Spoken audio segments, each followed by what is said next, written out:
جیسے اس درخت کے ہی پتے جھڑ رہے ہیں. یعنی نماز کیوں پڑھتا ہے؟ کہ اسے اللہ کا چہرہ مل جائے، اللہ کی رضا مل جائے، اللہ کی نظروں میں آ جائے. جیسے ہم کسی کو خوش کرنے کے لیے ایسے ایسے کام کرتے ہیں نا کہ بس کسی بھی طرح ہم اس کی گڈ بک میں آ جائیں. تو ایسے اگر اللہ کی گڈ بک میں آنے کے لیے کوئی نماز اپنی اتنی اچھی طرح پڑھے تو امپاسبل ہے کہ وہ شخص پھر فحشا کرے یا منکر کرے. اس کے علاوہ ایک اور حدیث مسند احمد کی کہ ایک آدمی نبی صلی اللہ علیہ وسلم کے پاس آیا اور کہنے لگا کہ فلاں آدمی رات کو نماز پڑھتا ہے اور صبح چوری کرتا ہے. تو نبی صلی اللہ علیہ وسلم نے فرمایا بہت جلد ان قریب اس کی نماز اسے اس کام سے روک دے گی. تو یہ چیز یاد رکھیں کہ اگر کوئی برا کر بھی رہا ہے تو ججمنٹل نہیں ہو جائیں. اگر یہ معلوم ہے کہ وہ نماز پڑھتا ہے تو یہ امید ہے کہ ایک دن اس کی یہ نماز اس کو اس کے برے کام سے بچا لے گی. نماز ہے کرائٹیریا. ہم کسی کو دوست بنانے سے پہلے یہ دیکھتے ہیں کیا وہ نمازی ہے یا نہیں. ہم کہیں رشتہ کرنے سے پہلے ہم یہ معلوم کرتے ہیں لڑکا نمازی ہے یا نہیں. ہماری زندگی کے کیا کرائٹیریا ہیں. اور اللہ تعالیٰ یہاں پہ کیا بتا رہے ہیں کہ اگر کسی میں برائی بھی ہوگی نماز اس سے وہ برائی چھڑوا دے گی. ہم کتنی انویسٹیگیشن کرتے ہیں کسی بزنس سے پہلے، کسی سٹاف کو رکھنے سے پہلے، میٹ کو بھی رکھنے سے پہلے، ماسیوں کو رکھنے سے پہلے. لیکن اصل چیز ہے نماز. ہمیشہ ویریفائی کرنا ہے تو یہ پوچھیں کہ وہ شخص نماز پڑھتا ہے. اور پھر ذکر، اللہ کا ذکر تو سب سے بڑی چیز ہے. یہ تین چیزیں اپنی زندگی میں شامل کر لیں، آپ کی زندگی میں سکون آ جائے گا. ساری پریشانیاں، انزائٹی ختم ہو جائے گی. آزمائشیں بے شک ختم نہیں ہوتی، وہ زندگی کا حصہ ہیں. امتحان ختم نہیں ہوتے لیکن امتحان دینے کا طریقہ آ جاتا ہے سکون کے ساتھ. ان تین چیزوں کو اپنے ساتھ لے کے چلیں کیونکہ ذکر ایسی چیز ہے. ایک سٹوری ہے عروہ بن زبیر کا واقعہ آتا ہے کہ عروہ بن زبیر جو تھے وہ حضرت عائشہ رضی اللہ عنہا کے بھانجے تھے. ان کی بہن تھی حضرت اسماء، ان کے بیٹے تھے زبیر بن عوام جنہیں حواری رسول کہا جاتا ہے، ان کے بیٹے تھے. تو بعد میں آگے جا کے رسول اللہ کی وفات کے بعد جب یہ بڑے ہوئے اور انہوں نے علم سیکھا، حضرت عائشہ رضی اللہ عنہا سے بھی سیکھا، تو ان کو ایک دفعہ ان کے زمانے میں خلیفہ نے اپنے پاس بلایا تو یہ اپنے بیٹے کو لے کے خلیفہ کے ایریا میں یا اس شہر میں چلے گئے. جب وہاں پہنچے تو ایک جگہ کسی ہارس نے، گھوڑے نے ان کے بیٹے کو اس طریقے سے کک کیا، لات ماری کہ ان کا بیٹا جو تھا وہ اس کی وفات ہو گئی. ابھی یہ ایک غم پوری طرح بھرا بھی نہیں تھا کہ اسی وقت ان کو کسی چیز نے ایسا کاٹ لیا یا لا معلوم کہ کس طریقے سے ان کی ٹانگ میں ایک ایسی تکلیف ہوئی کہ وہ اتنی بڑھ گئی دیکھتے دیکھتے کہ ابھی اپنے گھر نہیں پہنچے تھے، ابھی وہیں پہ تھے خلیفہ کے پاس، اور وہ بہت زیادہ شدید ہو گئی تکلیف. جب دکھایا گیا حکیموں کو تو انہوں نے کہا یہ تو زہر پھیل جائے گا، اس کا علاج صرف یہی ہے کہ کاٹنا پڑے گا. اس زمانے کی سرجریز آج کل کی سرجریز نہیں ہوتی تھی. جب کاٹتے تھے تو کیا کرتے تھے، انہوں نے کہا کہ ان کو الکوہل، شراب کچھ دے کے ان کے یعنی عقل سینسز کو سلا دیا جائے جیسے ہم اینستھیزیا دے دیتے ہیں. تو اس زمانے میں اس طرح کرتے تھے. لیکن عروہ بن زبیر نے کہا کہ نہیں، میں اس حالت میں چاہے یہ ایک جائز کام ہے لیکن میں اس کے لیے بھی نشہ نہیں کروں گا، نشہ نہیں لوں گا. اور میں کیا کروں گا، آپ میری ٹانگ اسی طرح کاٹ دیں، میں اس وقت اللہ کا ذکر کروں گا. اور سبحان اللہ کہ اسی حالت میں ٹانگ کاٹی گئی اور وہ ذکر کرتے رہے اللہ تعالیٰ کا. اور پھر جب کٹ جاتی تھی ٹانگ تو پھر جب بلیڈنگ ہوتی تھی تو اس کو روکنے کے لیے کوئی ایسے انجیکشن نہیں دیے جاتے تھے کہ بلیڈنگ رک جائے. گرم کھولتے ہوئے آئل میں، تیل میں جسم کا وہ حصہ ڈال دیا جاتا تھا تو اس سے بلڈ بند ہو جاتا تھا. تو یہ سب کچھ انہوں نے ذکر کی حالت میں کروایا. ایسے تھے اللہ کے وہ بندے جن کے لیے اللہ نے کہا رضی اللہ عنہم ورضوا عنہ ذالک لمن خشی ربہ. آگے بڑھتے ہیں 46. اور تم اہل کتاب سے احسن انداز سے بحث و تکرار کرو. یعنی اگر تم اہل کتاب سے ڈیبیٹ کرنی پڑ جائے تو کیسے کرو، احسن طریقے سے. یعنی ڈیبیٹ کرنا الاؤ ہے لیکن سٹائل بہت احسن ہونا چاہیے، سوائے ان لوگوں کے جو ان میں سے ظالم ہیں. اور تم ان سے کہو کہ ہم اس کتاب پہ ایمان لائیں جو ہماری طرف نازل کی گئی اور جو تمہاری طرف نازل کی گئی، اور ہمارا معبود اور تمہارا معبود ایک ہی ہے اور ہم اسی کے فرما بردار ہیں. تو یہ ہوتا ہے ایک انسان جو اللہ سے کنیکشن بنا لیتا ہے پھر وہ بندوں کے ساتھ کنیکشن ایسے بناتا ہے کہ چاہے نان مسلم بھی ہو لیکن وہ کیا کرتا ہے، وہ اپنے عمل سے دعویٰ کرتا ہے، اپنے سٹائل سے دعویٰ کرتا ہے. اور حکمت کیا سکھاتی ہے، کامن گراؤنڈز پہ بات کرتا ہے، اختلافی مسئلے نہیں چھیڑتا. اور اے نبی جیسے پہلے نبیوں پہ کتابیں نازل کی اسی طرح ہم نے آپ کی طرف یہ کتاب نازل کی ہے. تو اس قرآن پر وہ لوگ ایمان لاتے ہیں جنہیں ہم نے اس سے پہلے کتاب دی، اور ان اہل مکہ میں سے بھی بعض اس پر ایمان لاتے ہیں اور ہماری آیات کا انکار تو کافر ہی کرتے، اور آپ اس قرآن سے پہلے کوئی کتاب نہیں پڑھتے تھے اور نہ اپنے دائیں ہاتھ سے لکھتے تھے۔ اگر ایسا ہوتا تو باطل پرست یقیناً شک کر سکتے تھے۔ یہ نبی صلی اللہ علیہ وسلم کو کہا جا رہا ہے کہ جب ہم نے آپ پر قرآن اتارا ہے تو کوئی بھی یہ نہیں کہہ سکتا کہ یہ آپ نے خود لکھا ہے۔ کیوں؟ کیونکہ نبی صلی اللہ علیہ وسلم ان لیٹرڈ امی تھے، آپ کو لکھنا نہیں آتا تھا، آپ کو پڑھنا نہیں آتا تھا۔ اگر ایسی بات ہوتی تو پھر ان کا وہ الزام سچ ثابت ہو جاتا اور وہ کہتے ہیں کہ ہاں یہ بات تو صحیح ہے، اس نے خود ہی لکھ لیا یہ قرآن۔ تو اللہ تعالیٰ نے اسی لیے آپ کو امی رکھا اور اس حالت میں بھی آپ کو علم عطا کیا دنیا کی سب سے بڑی کتاب کا۔ بہت سے لوگ یہ بھی کہتے ہیں کہ نہیں بعد میں آپ نے لکھنا پڑھنا سیکھ لیا تھا، تو ایسا نہیں ہے۔ ایک حدیث ہے جس سے بات پتہ چلتی ہے، بخاری کی حدیث ہے کہ جب ٹریٹی آف حدیبیہ سائن کیا جا رہا تھا تو آپ نے ان سے کہا تھا کہ ٹھیک ہے ہم مل کے ایک ٹریٹی سائن کرتے ہیں کہ ہم جنگ نہیں لڑیں گے 10 سال تک۔ یہ ساری باتیں لکھنے سے پہلے جب آپ نے بسم اللہ الرحمن الرحیم لکھوایا تو جو سفیر تھا، ایمبیسڈر تھا قریش کا مکہ کی طرف سے، اس نے کہا ہم رحمان نہیں لکھیں گے، ہم نہیں جانتے رحمان کون ہے۔ پھر جب آپ نے کہا من محمد رسول اللہ تو اس نے کہا کہ اگر ہمیں تمہیں رسول اللہ ماننا ہوتا تو آج یہ ٹریٹی سائن کرنے کی نوبت ہی نہیں آتی۔ یہیں سے تو سارا جھگڑا ہے کہ ہم رسول اللہ نہیں مانتے۔ تو حضرت علی لکھ رہے تھے آپ کی طرف سے، آپ نے حضرت علی سے کہا کہ اس کو مٹا دو، تو حضرت علی نے کہا نہیں، میں رسول اللہ کا ورڈ نہیں مٹا سکتا اپنے ہاتھوں سے، مجھے یہ ڈس رسپیکٹ لگتی ہے۔ تو آپ صلی اللہ علیہ وسلم نے ان سے کہا کہ اچھا دکھاؤ کہاں لکھا ہے وہ لفظ، مجھے بتاؤ میں خود مٹا دیتا ہوں۔ پھر جب حضرت علی نے بتایا تو آپ نے اس کو اریز کر دی۔ تو یہ چیز سوچیں کتنا بڑا ایک معجزہ ہے کہ آپ صلی اللہ علیہ وسلم کو لکھنا پڑھنا نہیں آتا تھا، لیکن اس کے باوجود اس کتاب کا علم آپ کو ملا۔ یہ کتاب اللہ تعالیٰ نے کیا کری ہے؟ آسان کر دی ہے اپنی امت کے لیے، انسانوں کے لیے۔ تو کوئی یہ نہیں کہہ سکتا کہ قرآن مجھے بہت مشکل لگتا ہے، میں نے ساری زندگی تو پڑھا نہیں، اب میں کیسے پڑھوں، اب میں کیسے سمجھوں، یہ آیتیں بہت مشکل ہیں، اما پارہ مشکل ہے، تجوید مشکل ہے، تفسیر مشکل ہے۔ اللہ تعالیٰ بار بار یہ بات قرآن میں بتاتے ہیں، قرآن مشکل نہیں ہے، یہ انسانوں کے دلوں میں اتارنے کے لیے ہی تو اتارا گیا ہے۔ تو اس کو ہم سب سیکھ سکتے ہیں، بلکہ یہ قرآن تو واضح آیات ہیں، ان لوگوں کے سینوں میں محفوظ ہیں جنہیں علم دیا گیا، اور ظالم لوگ ہی ہماری آیات کا انکار کرتے ہیں۔ اور انہوں نے کہا کہ اس پر اس کے رب کی طرف سے معجزے کیوں نہیں اتارے گئے؟ اے نبی صلی اللہ علیہ وسلم آپ کہہ دیجئے بس معجزے تو اللہ کے پاس ہیں اور میں تو محض ایک کھلم کھلا ڈرانے والا ہوں۔ کیا انہیں یہ نشانی کافی نہیں کہ بے شک ہم نے آپ پر یہ کتاب نازل کی جو ان پر پڑھی جاتی؟ یعنی کیا یہ ایک معجزہ ان کے لیے کافی نہیں؟ بلا شبہ اس میں ان لوگوں کے لیے رحمت اور نصیحت ہے جو ایمان لاتے ہیں۔ تو یاد رکھیں قرآن ایک معجزہ ہے۔ الحمدللہ عربک لینگویج اگر ہم سیکھ جائیں تو ہمیں قرآن کے وہ سارے معجزات نظر آنے شروع ہو جاتے ہیں۔ آپ کہہ دیجئے میرے اور تمہارے درمیان اللہ بطور گواہ کافی ہے، آسمانوں اور زمین میں جو کچھ ہے وہ اسے جانتا ہے، اور جو لوگ باطل پر ایمان لائے اور انہوں نے اللہ کے ساتھ کفر کیا وہی خسارہ پانے والے ہیں۔ وَيَسْتَعْجِلُونَكَ بِالْعَذَابِ، اور یہ لوگ آپ سے جلد عذاب مانگتے ہیں، اور اگر عذاب کا وقت مقرر نہ ہوتا تو انہیں عذاب ضرور آ لیتا، اور یقیناً وہ انہیں اچانک آ لے گا اور انہیں خبر تک نہ ہوگی۔ یہ لوگ آپ سے جلد عذاب مانگ رہے ہیں اور بلا شبہ جہنم کافروں کو گھیرے ہوئے۔ اس دن ان کے اوپر سے اور ان کے پاؤں کے نیچے سے عذاب انہیں ڈھانپ لے گا، اور اللہ فرمائے گا جو کچھ تم کرتے تھے اس کا مزہ چکھو۔ یعنی جتنی آج دنیا میں لوگوں کو جلدی ہے نا قیامت کب آئے گی، اچھا اگر ایسا ہے تو عذاب کیوں نہیں آ جاتا، اللہ یہی کہتا ہے کہ سوچ لو، ابھی تو جلدی مچا رہے ہو، جب آئے گا تو کہاں جاؤ گے؟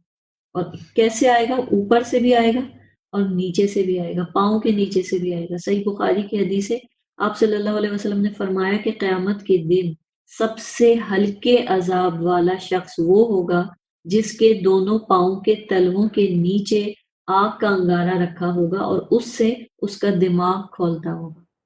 استغفر اللہ۔ یعنی آگ جو ہوگی وہ اس کے جو پاؤں کے تلوے ہوتے ہیں نیچے وہاں ہوگی، اور وہاں سے وہ جب ہیٹ اندر باڈی میں گھسے گی تو اس کا برین بوائلنگ جیسے ہو جاتا ہے، یہ حالت ہو جائے گی۔ لیکن پھر وہی بات کہ نماز بچائے گی۔ صحیح بخاری کی ایک اور حدیث میں آپ نے فرمایا دوزخ ابن آدم کا ہر پارٹ، ہر عضو کھا لے گی سوائے سجدوں کے نشان کے، کیونکہ اللہ تعالیٰ نے دوزخ پر حرام کیا ہے کہ وہ سجدوں کے نشان کو جلائے۔ وہ جگہ جو ہے وہ محفوظ رہے گی، وہ نہیں جلا سکتی اس جگہ کو۔ 56 اے میرے بندوں جو ایمان لائے ہو، بلا شبہ میری زمین وسیع ہے تو تم میری ہی عبادت کرو۔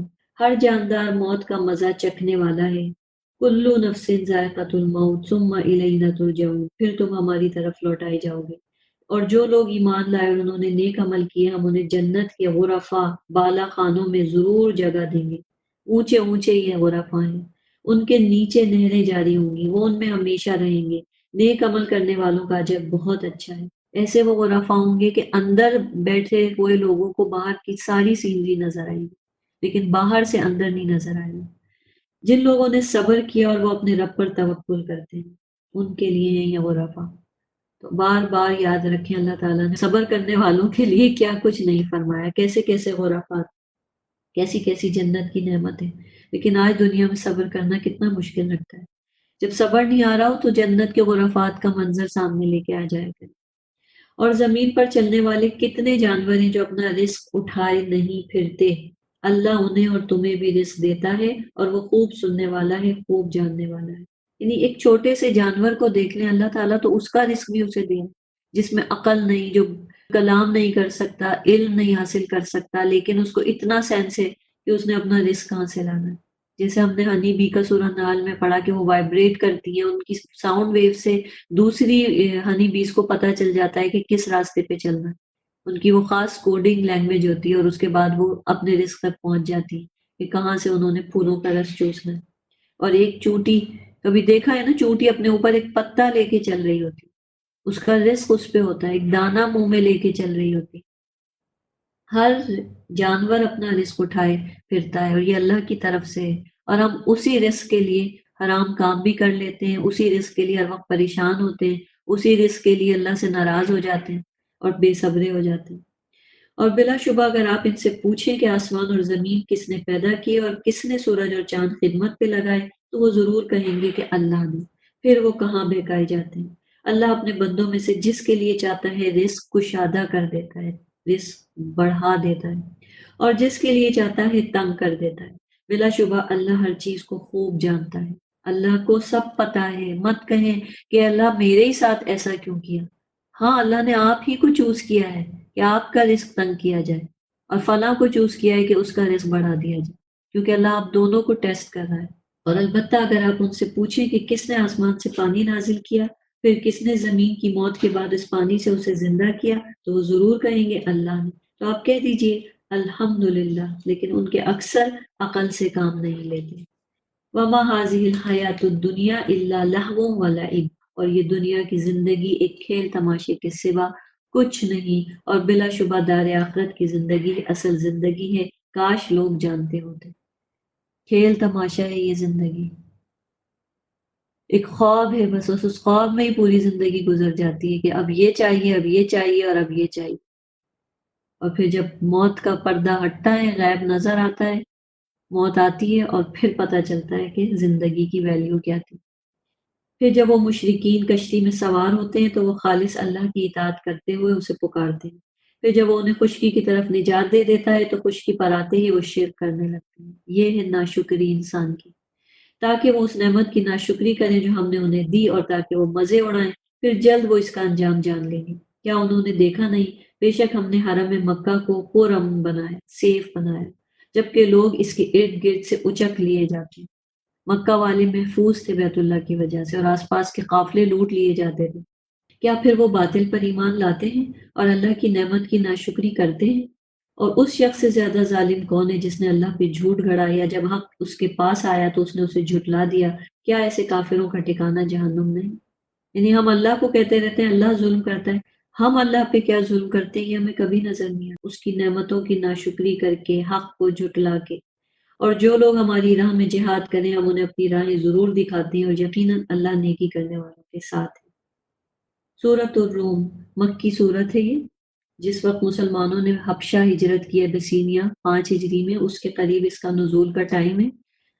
الف لام میم غلبت الروم، رومی مغلوب ہو گئے۔ اس صورت میں 2 پریڈکشنز کی گئی تھی اس وقت جبکہ مسلمان مکہ میں بہت کمزور تھے، ان پہ ٹارچر بہت بڑھ چکا تھا، اور اسی لیے مجبور ہو کے وہ ابسینیا چلے گئے تھے کچھ لوگ، ہجرت کرنے پہ مجبور ہو گئے تھے۔ تو ایسے میں اللہ تعالیٰ نے ایسی باتیں کہیں جو کہ اس وقت کوئی سوچ بھی نہیں سکتا تھا کہ مسلمان پٹ رہے ہیں، مر رہے ہیں، شہید ہو رہے ہیں، ٹکڑے ٹکڑے ان کے کیے جا رہے ہیں، ظلم ہو رہے ہیں ان پہ، چھوڑ چھوڑ کے بھاگ رہے ہیں وہ مکہ کو، پناہ تلاش کر رہے ہیں۔ ایسے میں اللہ تعالیٰ نے دو پریڈکشنز کی۔ پہلی کیا تھی کہ رومنس اس وقت کے سپر پاور تھے، اور روم اور ایران جو تھے دونوں دونوں سپر پاورز تھے، لیکن اس وقت یہ جو ٹائم ہے 610 کے قریب آپ صلی اللہ علیہ وسلم کو نبوت دی گئی ہے، اور یہ 5 سال گزر چکے ہیں، وہ والا ٹائم چل رہا ہے۔ تو اس وقت ایرانیوں نے روم کے اوپر اٹیک کر کے جتنے بھی روم یعنی رومن امپائر کی جو بھی سلطنت تھی، کنگڈم تھی، اس کو بری طرح سے تباہ کیا اور بھگانے پہ مجبور کر دیا ان کے بادشاہوں کو، اور غالب آ گئے پرشینز جو تھے۔ تو مسلمان جو تھے اس وقت رومنز کے ساتھ تھے۔ کیوں؟ کیونکہ مسلمان بھاگ کے حبشہ گئے تھے، نجاشی کرسچن تھا، اس نے مسلمانوں کو پناہ دی تھی، تو مسلمانوں کی ہمدردیاں کرسچنز کے ساتھ تھیں۔ ویسے بھی اہل کتاب تھے کرسچن، ان کا آخرت کا عقیدہ وہی تھا جو مسلمانوں کا تھا۔ تو اس لیے مسلمان جو تھے وہ اس چیز پہ پریشان ہو گئے کہ رومن ہار گئے، لیکن پرشینز ایرانیوں کے جیتنے پہ جو مکہ کے کافر تھے وہ خوش ہو گئے، کیونکہ کافر بھی مشرک تھے اور ایرانی جو تھے وہ بھی سورج کو آتش پرست تھے، آگ کو پوجتے تھے، تو اس لیے وہ بھی مشرک تھے، وہ بھی آخرت کو نہیں مانتے تھے۔ تو مکہ والے کافر ایرانیوں کے ساتھ تھے اور مسلمان رومنز کے ساتھ۔ تو اب جب رومنز ہارے تو یہ آ کے چڑھاتے تھے مکہ والے مسلمانوں کو، حضرت ابوبکر صدیق کو آ کے کہتے تھے وہ دیکھو جن کو تم اپنا سمجھتے ہو تمہارے اہل کتاب، وہ تو ہار گئے۔ تو اللہ نے کہا کہ قریب ترین سرزمین یعنی شام و فلسطین میں، اور وہ اپنے مغلوب ہونے کے بعد جلد غالب ہوں گے۔ اللہ نے پریڈکٹ کر دیا، اور ابو بکر صدیق نے بھی اس چیز پہ ان کے چیلنج کو ایکسیپٹ کیا۔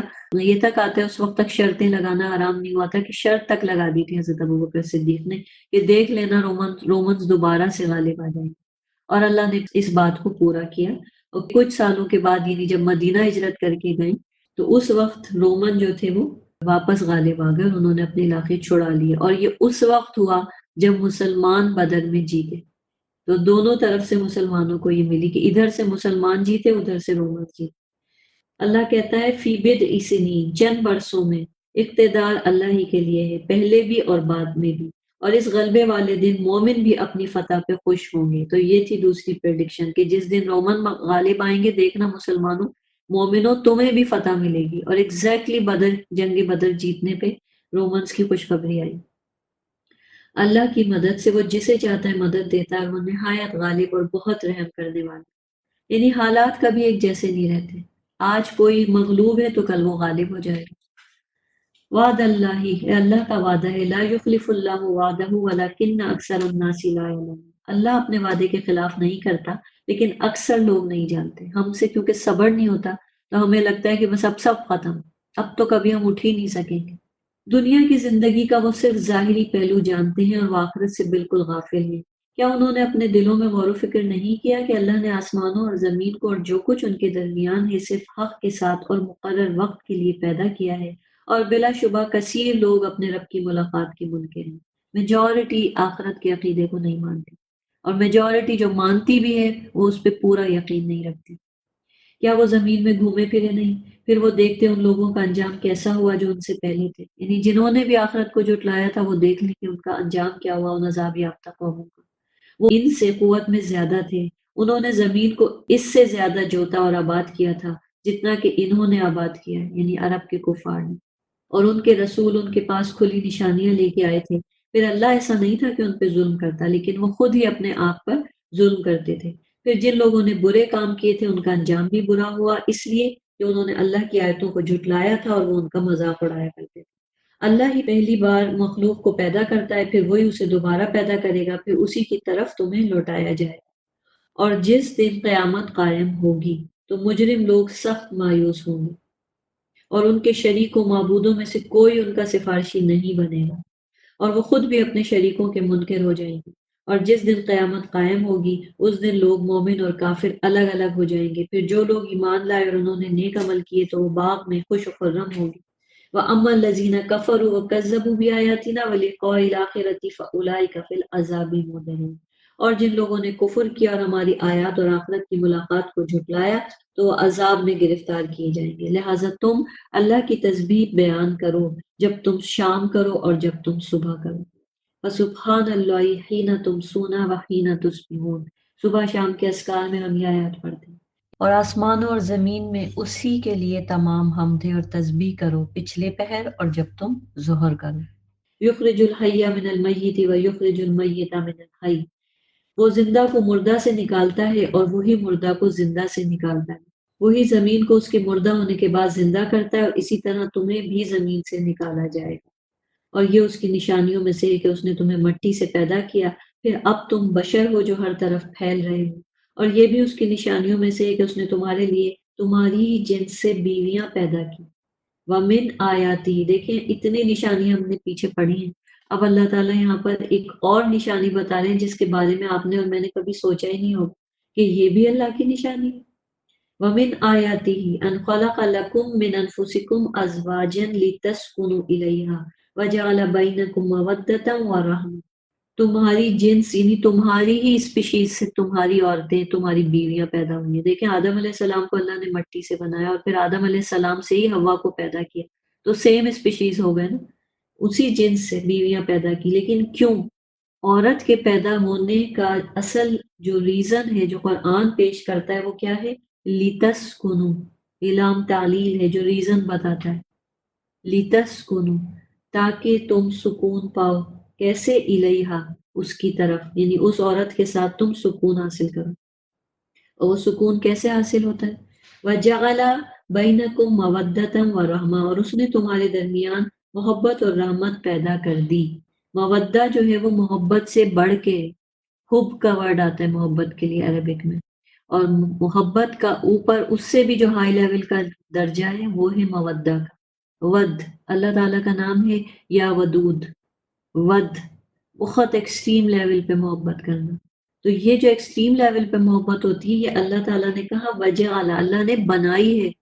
تو کوئی یہ نہ کہے میں تو محبت کی تھیوری پہ یقین ہی نہیں رکھتی، میں تو اس چیز کو مانتی ہی نہیں۔ اللہ تعالیٰ قرآن میں کہہ رہے ہیں کہ میں نے مودہ بنائی ہے، اور میں نے کس کے بیچ میں بنائی ہے؟ شوہر اور بیوی کے بیچ میں، بوائے فرینڈ گرل فرینڈ کے بیچ میں یہ مودہ میں نے نہیں بنائی، حرام رشتوں کے بیچ میں نے نہیں بنائی، چھپی دوستیوں کے کرنے والوں کے بیچ میں نہیں بنائی، نکاح کے ذریعے جائز رشتے میں نے مودہ بنائی ہے۔ لیکن اگر ہم اپنے پرپس کو سمجھ جائیں کہ ہم عورتیں سکون دینے کے لیے پیدا ہوئی ہیں مردوں کو، تب جا کے مودہ ایگزسٹ کرے گی۔ جب ہمیں اپنی زندگی کا پرپس ہی نہیں پتا کہ ہم مردوں کو سکون دینے کے لیے بنائے گئے، تو پھر کیا ہوتا ہے کہ ہم اس لیول تک، مودہ کے لیول تک پہنچ ہی نہیں پاتے۔ ہم کہتے ہیں کہ وہ میرے ہسبینڈ سے انڈرسٹینڈنگ نہیں ہے۔ میجورٹی لوگوں کا آج یہی کہنا ہے کہ انڈرسٹینڈنگ نہیں ہے ہسبینڈ کے ساتھ۔ ہسبینڈز کہتے ہیں بیویوں کے ساتھ۔ انڈرسٹینڈنگ کا مطلب کیا ہوتا ہے؟ لوگ کہتے ہیں کہ وہ جو مجھے پسند ہے وہی میرے ہسبینڈ کو پسند ہے، اس کو انڈرسٹینڈنگ نہیں کہتے، یہ تو میچنگ ہے، کوئنسیڈنس ہے کہ اتفاق سے آپ کو بھی بلو کلر پسند ہے اور ہسبینڈ کو بھی بلو کلر پسند ہے، یہ تو میچنگ ہوگی، لیکن یہ انڈرسٹینڈنگ نہیں ہے۔ انڈرسٹینڈنگ یہ ہے کہ آپ کو وائٹ کلر پسند ہے اور ہسبینڈ کو بلو کلر پسند ہے، تو اب آپ کیا کریں کہ اگر ہسبینڈ کو بلو پسند ہے تو آپ اپنی خوشی سے سکون فراہم کرنے کے لیے بلو کلر اپنی زندگی میں زیادہ شامل کر لیں تاکہ ہسبینڈ خوش ہو جائے۔ اسی طرح ہسبینڈ وائٹ کلر کو زیادہ پسند کرنا شروع کر دیں کہ بیوی خوش ہو جائے۔ لیکن ہم کیا کہتے ہیں؟ نہیں، یہ تو میری پرسنل چیز ہے، میرے ہسبینڈ کو وائٹ کلر پسند نہیں اور مجھے پسند ہے، لیکن میں تو یہ نہیں کر سکتی کہ اب میں اپنا کلر چوائس ہی چینج کر لوں، یہ تو بالکل میرے رائٹس کے خلاف ہے۔ اور پھر کیا ہوتا ہے؟ بعض جگہ جنگ چھڑ جاتی ہے کہ بیویاں ہسبینڈ کو کہیں گی نہیں یہ کلر مجھے، بلو مجھے نہیں پسند، آپ یہ شرٹ نہیں پہن سکتے، اور ہسبینڈ کہے کہ مجھے وائٹ نہیں پسند، تم یہ کپڑے وائٹ نہیں پہن سکتے۔ پھر کیا ہو جاتا ہے؟ کلیشنگ شروع ہو جاتی ہے، جھگڑے شروع ہو جاتے ہیں۔ تو جو کام آپ کو کرانا ہے اسے پیار سے بھی کرایا جا سکتا ہے نا۔ آپ کسی کی چوائس کی کپڑے پہننا شروع کر دیں، وہ آپ کی چوائس کا احترام کرنے لگ جائے۔ اور صرف کلرز کی بات نہیں ہے، یہ ایک مثال میں نے آپ کو دی ہے کہ انڈرسٹینڈنگ کا مطلب یہ ہوتا ہے کہ جن چیزوں میں کلیش آ رہا ہے تو جو وزڈم رکھنے والی عورتیں ہوتی ہیں وہ خود بخود سمجھ جاتی ہیں ان باتوں کو کہ کہاں پہ کلیش آ رہا ہے۔ تھوڑے عرصے میں پتہ چل جاتا ہے میاں بیوی کو کہ میرے ہسبینڈ کو کون سی چیزیں ہیں جو نہیں پسند ہیں، کون سی چیزوں پہ انہیں غصہ آتا ہے، ان کے سامنے ایسا کون سا کام ہے جو کرنے پہ بات بڑھ جاتی.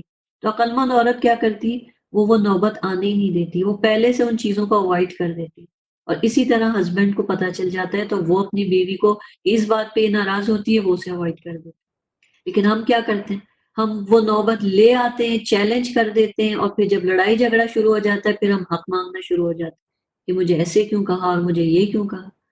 تو انڈرسٹینڈنگ تو اسی کا نام ہے کہ آپ پہلے سے سمجھ جائیں کہ آپ کے ہسبینڈ کیا چاہتا ہے. آپ وہ نوبت آنے ہی مت دیں کہ ہسبینڈ ناراض ہو. تو اس سے کیا ہوگا، خود بخود وہ جو اللہ نے مودہ بنائی ہے آپ اس لیول تک پہنچ جائیں گے. بلا شبہ اس میں ان لوگوں کے لیے عظیم نشانیاں ہیں جو غور و فکر کرتے ہیں، اور اس کی نشانیوں میں سے آسمانوں اور زمین کی تخلیق اور تمہاری زبانوں اور رنگوں کا اختلاف ہے. یہ اللہ نے رکھا یہ اختلاف، ہر چیز میں اختلاف ہے. بلا شبہ اس میں علم والوں کے لیے عظیم نشانیاں ہیں.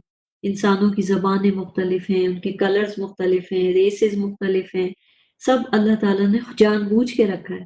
اور اس کی نشانیوں میں سے ہے تمہارا رات اور دن کو سونا اور تمہارا اس کی فضل کو تلاش کرنا. بے شک اس میں ان لوگوں کے لیے عظیم نشانیاں ہیں جو سنتے ہیں. پیچھے بھی آپ کو میں نے بتایا تھا کہ رات کا سونا بہت امپورٹنٹ ہے، کیونکہ ہمارے جب سیلز سارا دن کام کر کے جو مر جاتے ہیں ان کی جگہ نئے سیلز پیدا ہوتے ہیں جب ہم سو رہے ہوتے ہیں. اور یہ بھی اس کی نشانیوں میں سے ہے کہ وہ تمہیں ڈرانے اور امید دلانے کے لیے بجلی دکھاتا ہے. یعنی جب بجلی چمکتی ہے ہم خوش ہو جاتے ہیں، چلو بارش ہونے والی ہے، ایک امید آ جاتی ہے. لیکن خوف بھی آتا ہے کہ کہیں بہت زیادہ نہیں ہو جائے. اور وہ آسمان سے پانی نازل کرتا ہے، پھر اسے زمین کے مردہ ہو جانے کے بعد اسے زندہ کرتا ہے. بلا شبہ اس میں ان لوگوں کے لیے عظیم نشانیاں ہیں جو عقل رکھتے ہیں. وَمِنْ آيَاتِهِ أَن تَقُومَ السَّمَاءُ وَالْأَرْضُ بِأَمْرِهِ، اور یہ بھی اس کی نشانیوں میں سے ہے کہ آسمان اور زمین اس کے حکم سے قائم ہیں. پھر جب وہ تمہیں زمین میں سے ایک ہی بار پکارے گا تو تم یکا یک باہر نکل آؤ گے. ابھی تک وہ دن نہیں آیا تو دیکھیں کیسے فالو کر رہی ہے زمین، اسی طرح روٹیٹ ہو رہی ہے، اسی طرح سارے پلانٹس ہیں، اسی طرح سولر سسٹم ہے، سب اس لا کو فالو کر رہے ہیں جس پہ اللہ نے انہیں بنا دی، اطاعت کر رہے ہیں اللہ کی. لیکن جس دن اللہ کا حکم ہوگا تو پھر کیا ہوگا، سب ختم ہو جائے گا اور تم باہر نکل آؤ گے، یعنی اپنی قبروں سے. اور آسمان اور زمین میں جو کوئی بھی ہے اسی کی ملکیت ہے، سب اسی کے فرما بردار ہیں. اور وہی اللہ ہے جو مخلوق کو پہلی بار پیدا کرتا ہے، پھر وہی اسے دوبارہ پیدا کرے گا، اور یہ اس کے لیے زیادہ آسان ہے. اور آسمان اور زمین میں اس کی صفت اعلیٰ ہے اور وہی غالب ہے، خوب حکمت والا ہے. اس نے تمہارے سمجھانے کے لیے خود تم ہی میں سے ایک مثال بیان کی کہ ہم نے تمہیں جو رزق دیا ہے، کیا اس میں تمہارے غلاموں میں سے بھی کوئی تمہارا شریک ہو سکتا ہے کہ تم اس میں برابر ہو جاؤ؟ مطلب ایک شخص اپنا بزنس چلاتا ہے، اس کے بعد اسے پروفٹ ملتا ہے، کیا وہ اپنے غلام کو اپنے پروفٹ میں شیئر کرے گا؟ تم ان سے ایسے ڈرتے ہو جیسے اپنے ہمسر لوگوں سے. تو پھر اللہ تعالیٰ کو ہم کیسے اس کی قدرت میں ہم کیسے پارٹنرز بنا دیتے ہیں، شیئر کر دیتے ہیں کہ یہ کام ہاں ٹھیک ہے میں نے دعا کی تھی اس لیے قبول ہو گئی، لیکن اصل کریڈٹ تو اس انسان کو جاتا ہے جس نے میرے لیے اتنی بھاگ دوڑ کی اور میرا یہ کام کرا دیا. کیسے ہم اللہ کے برابر کسی کو کھڑا کر دیتے ہیں. اسی طرح ہم اپنی آیات ان لوگوں کے لیے کھول کر بیان کرتے ہیں جو عقل سے کام لیتے ہیں، بلکہ جن لوگوں نے ظلم کیا انہوں نے بغیر علم کے اپنی خواہشوں کی پیروی کی، پھر جسے اللہ نے گمراہ کر دیا اسے کون ہدایت دے سکتا ہے، اور ان کا کوئی مددگار نہ ہوگا. چنانچہ اے نبی آپ یکسو ہو کے اپنا رخ دین کی طرف سیدھا رکھیں، اللہ کی فطرت اختیار کریں جس پر اس نے لوگوں کو پیدا کیا ہے. اللہ کی تخلیق میں تبدیلی نہیں ہو سکتی.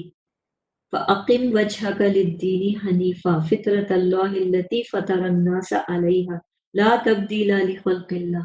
اللہ کی فطرت میں تبدیلی نہیں ہو سکتی.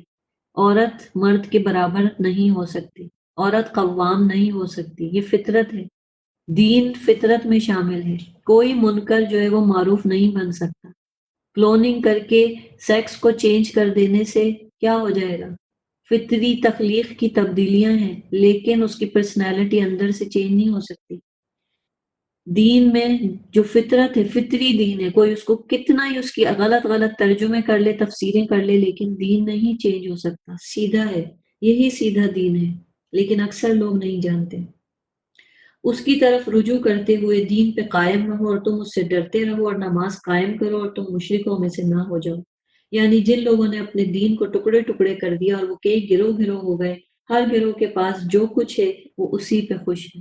بس یہ ہے جب سیدھے دین پہ لوگ نہیں رہتے، اللہ کی تخلیق میں تبدیلیاں کرتے ہیں، دین میں تبدیلیاں کرنا چاہتے ہیں، تو پھر کیا ہوتا ہے؟ دین تو نہیں بدلتا، لیکن دین کو ماننے والے بدل جاتے ہیں، اور پھر ان میں گروپنگ ہو جاتی ہے، اور ہر گروپ یہ سمجھتا ہے میں بالکل صحیح دین فالو کر رہی ہوں۔